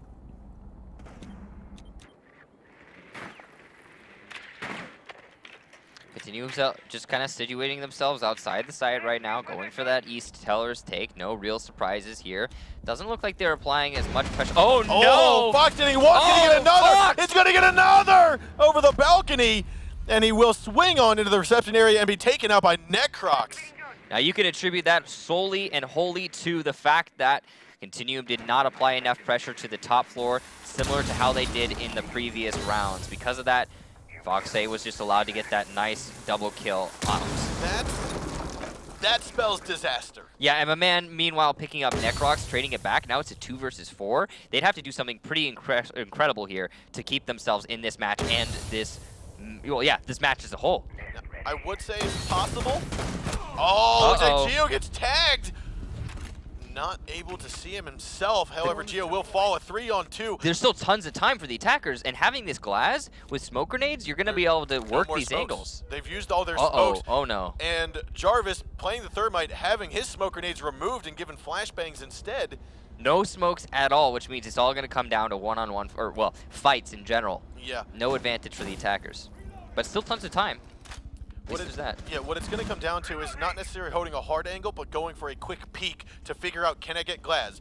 Peek on out, can I get glass? Peek on out, can I get glass? That's what it's going to come down to. My man's actually going to try to come up from a flank from the customs and oh, they have a defender above still. Oh, no. Oh, rip. 40 seconds left to go, a 3-on-2. Jarvis is going to expose himself. Gurby's still above, the diffuser there, and he's going to have my man tagging a double kill. And that's going to be excellent here. Just doing a fantastic job taking out Continuum in this first play day. Okay, so what have we learned from this match right off the bat? Respect excellence. Respect excellence, yes. Now, I have to be honest. Now, we were talking about earlier, is Continuum the team that we've seen them be in the previous seasons, winning the Invitational, winning Season 3? Or is it just really that they're really good, you know, they're a strong team, but Excellence is just as good. They are a team that are definitely shining through here. What I saw from Excellence, I don't want to besmirch Continuum at all, because Continuum played well. They played their common game. We played the way that I expected them to play, and then strategically, again, they won a lot of rounds that they ended up losing because Excellence did Excellence things, and they played to their strengths, and it shined through. And so, like with Excellence, you were talking about, okay, is this the continuum that we remember seeing? And while it's I think it is. I think what I'm saying is that I think what we just saw from Continuum Yeah. was what I've seen from them time and time again in the past. However, what we're seeing from Excellence is pretty strong. Yeah, so like I was it's going to just say, a direct counter. Continuum is the continuum that we expected to see. They are setting up they're setting up sites, they're setting up angles, they're doing what they need to do, except for winning the gunfights. Yeah. And I guess that's the one thing that's different. Hey, I But don't know winning if the it's- gunfights against is who you're going up against. I don't know if it's gunfights. See, that's the thing. Is I don't know if it's that they're not winning the gunfights. I think it's just that Excellence is just gauging themselves and timing themselves perfectly so that they're the only ones actually inside the gunfight. Gotcha. Like in a 1v1 situation where both people are aiming at each other, sometimes it could go either way. Both Yep. of these all these players are equally skilled. But Excellence, they're just going. They're just and you could almost say it's stupid what they're doing. Like just doing the dumb stuff. But They're it's doing working for them. I mean, yeah, so it is working for them. But this is the last matchup that we're going to see tonight. So let's take a look at our standings for Group A from the North American Pro League. Again, this is Year 2, Season 2, Group A of the North American Pro League. Flipside Tactics and Omen Esports was our first matchup. Flipside dominating that 2-0. I think it ended up being a 10-3 over the course of the 3 games, or Yeah. the 2 maps. But again, Omen didn't go out without a fight. Like the maps No, were no. fairly close. There weren't a lot of high expectations for Omen as a team going into their first matchup, especially against Flipside. Yeah. But they did definitely show that they deserve to be here. They played admirably, to say the least, and a lot of the rounds that they lost, despite it being a 2-0, were very, very close. Similar to what we saw from Continuum versus Excellence. Very close rounds throughout. Despite the fact that Continuum lost, it felt like they were winning. I don't know if you felt that too, but a lot of those rounds, they were like they had it all fully established. The diffuser got planted. And I counted they 4. somehow I lost. think I counted 4 different times Yeah. throughout the 2 maps where you're just like, strategically, Continuum won. Yes. And you're totally right. They should have, but they missed some opportunities. Yeah. And therefore, that allowed Excellence Gaming to go up 2-0 and take that win. Now they're going to go up against Flipside in the winners match in about 2 weeks, I think it is. And I think if I have to attribute the Continuum loss to Excellence to one thing, what you were talking about there, opportunities. Excellence didn't just take every single opportunity that was presented to them. They took ones that weren't. They were taking everything. They were just going for it, and it absolutely worked for them. And it's great to see the confidence coming out from Excellence. Definitely. Especially going up against a powerhouse like Continuum as a team. Just be like, just going to go. Just go. We're going to take these fights. We're going to win them. I think this map, this series, what we just witnessed today between Excellence and Continuum is going to allow Excellence to be more confident in themselves. Oh, absolutely. Like, yes, they were a team last season. They came up into the Pro League. A couple of them have never seen Pro League play before Yeah. as Most Wanted. They came in. They did fairly well. They placed 5th or 6th between Continuum and so on. Yeah. That's like, okay, we got here. We're good. Now they've beaten Continuum. They've shown themselves, okay, we actually got this. You know what I hope they don't do? Get stagnant. Get stagnant, yes, but I hope they just don't pull an Ominous. Don't pull an Ominous. Just keep playing. Just keep playing. Don't You- pull apart your roster and then go separate ways and then No, so like disband. what we've seen, and this has worked for Flipside oftentimes, is sticking with the people through thick and thin. You're gonna get that cohesiveness. You're gonna get that synergy down, and that's what we've seen Flipside do time and time again. One thing I want to stress to all North American teams is like or just in general is like, hey, Excellence, they just won against Continuum, and it was fantastic. It was a really good job. And it was those 5 players who won against Continuum. Yep. Rotating one of them off, and then maybe a second one off to pick up 2 other people, and then make a different team that you think is going to be better, isn't necessarily going to be better in any way. I mean, synergy is a big thing, and I think that's what Excellence showed that they have in that matchup is a whole lot of synergy. Yep. And so one of the things I want to show you guys before we end for the evening is what you can expect from the North American Pro League next week. We do have our Group B brackets available, so we are going to show you guys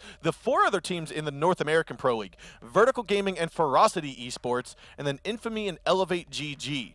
Now, Vertical Gaming and Elevate GG, along with Flipside, were the 3 North American participants that went to LAN. Unfortunately, none of them made it past the quarterfinals, but Vertical Gaming and Elevate GG are bringing a lot of experience in regards to just high-level competitive play, as well as LAN experience, to this group. On the other end of the fence, though, Ferocity and Infamy are the 2 teams coming out of the Challenger League. Well, 2 of the 3 for North America coming out of the Challenger League, coming into that 7th and 8th slot. and as they qualified first and second in Challenger League last season.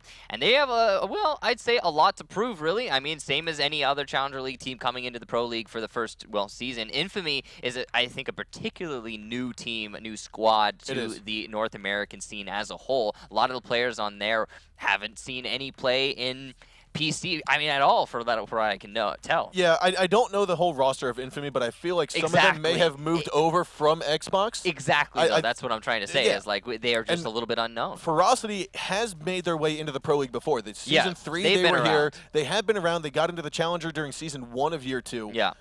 Hopefully they've picked up a couple things like Excellence has and provided them into into the season now. We'll see if it goes that way for them going up against Vertical Gaming, who also has a new roster. Yes. So again, that is Group B. Those are the 4 teams that are going to fight it out to decide half of the North American Pro League. Again, this has been a fantastic evening of half of our North American Pro League, the Year 2 Season 2. If you are here for all Rainbow Six Pro League play, come back tomorrow evening. I'm gotta rethink on the time of the Brazilian Pro League. 7 p.m. CEST? It's 7 p.m. Europe time? Yeah, it's like the same as the European cast. Okay. So 7 p.m. Central European time, which is also 1 p.m. Eastern. I'm sorry, it's 2 p.m. Eastern. Brazilian is 2 p.m. Europe time. On the schedule. Sometime. We'll be sure to tweet it out and let you know exactly the times of the matches tomorrow. But the Brazilian Pro League is going to be on Tuesday afternoon, Tuesday evening, depending on where you're at. And the European Pro League for Year 2 Season 2 is going to take place at its normal time at 7 p.m. Central European time on Thursdays. So Monday, North America, Tuesday, Latin American, and Thursdays are going to be the European Pro League leagues. And so with that, ladies and gentlemen, we bid you a farewell, and we'll see you tomorrow night for some more Brazilian and Latin American Pro League. Other than that, have a wonderful evening, and thank you for joining us today on the North American Pro League Day. Thank you, and have a wonderful evening. Adios.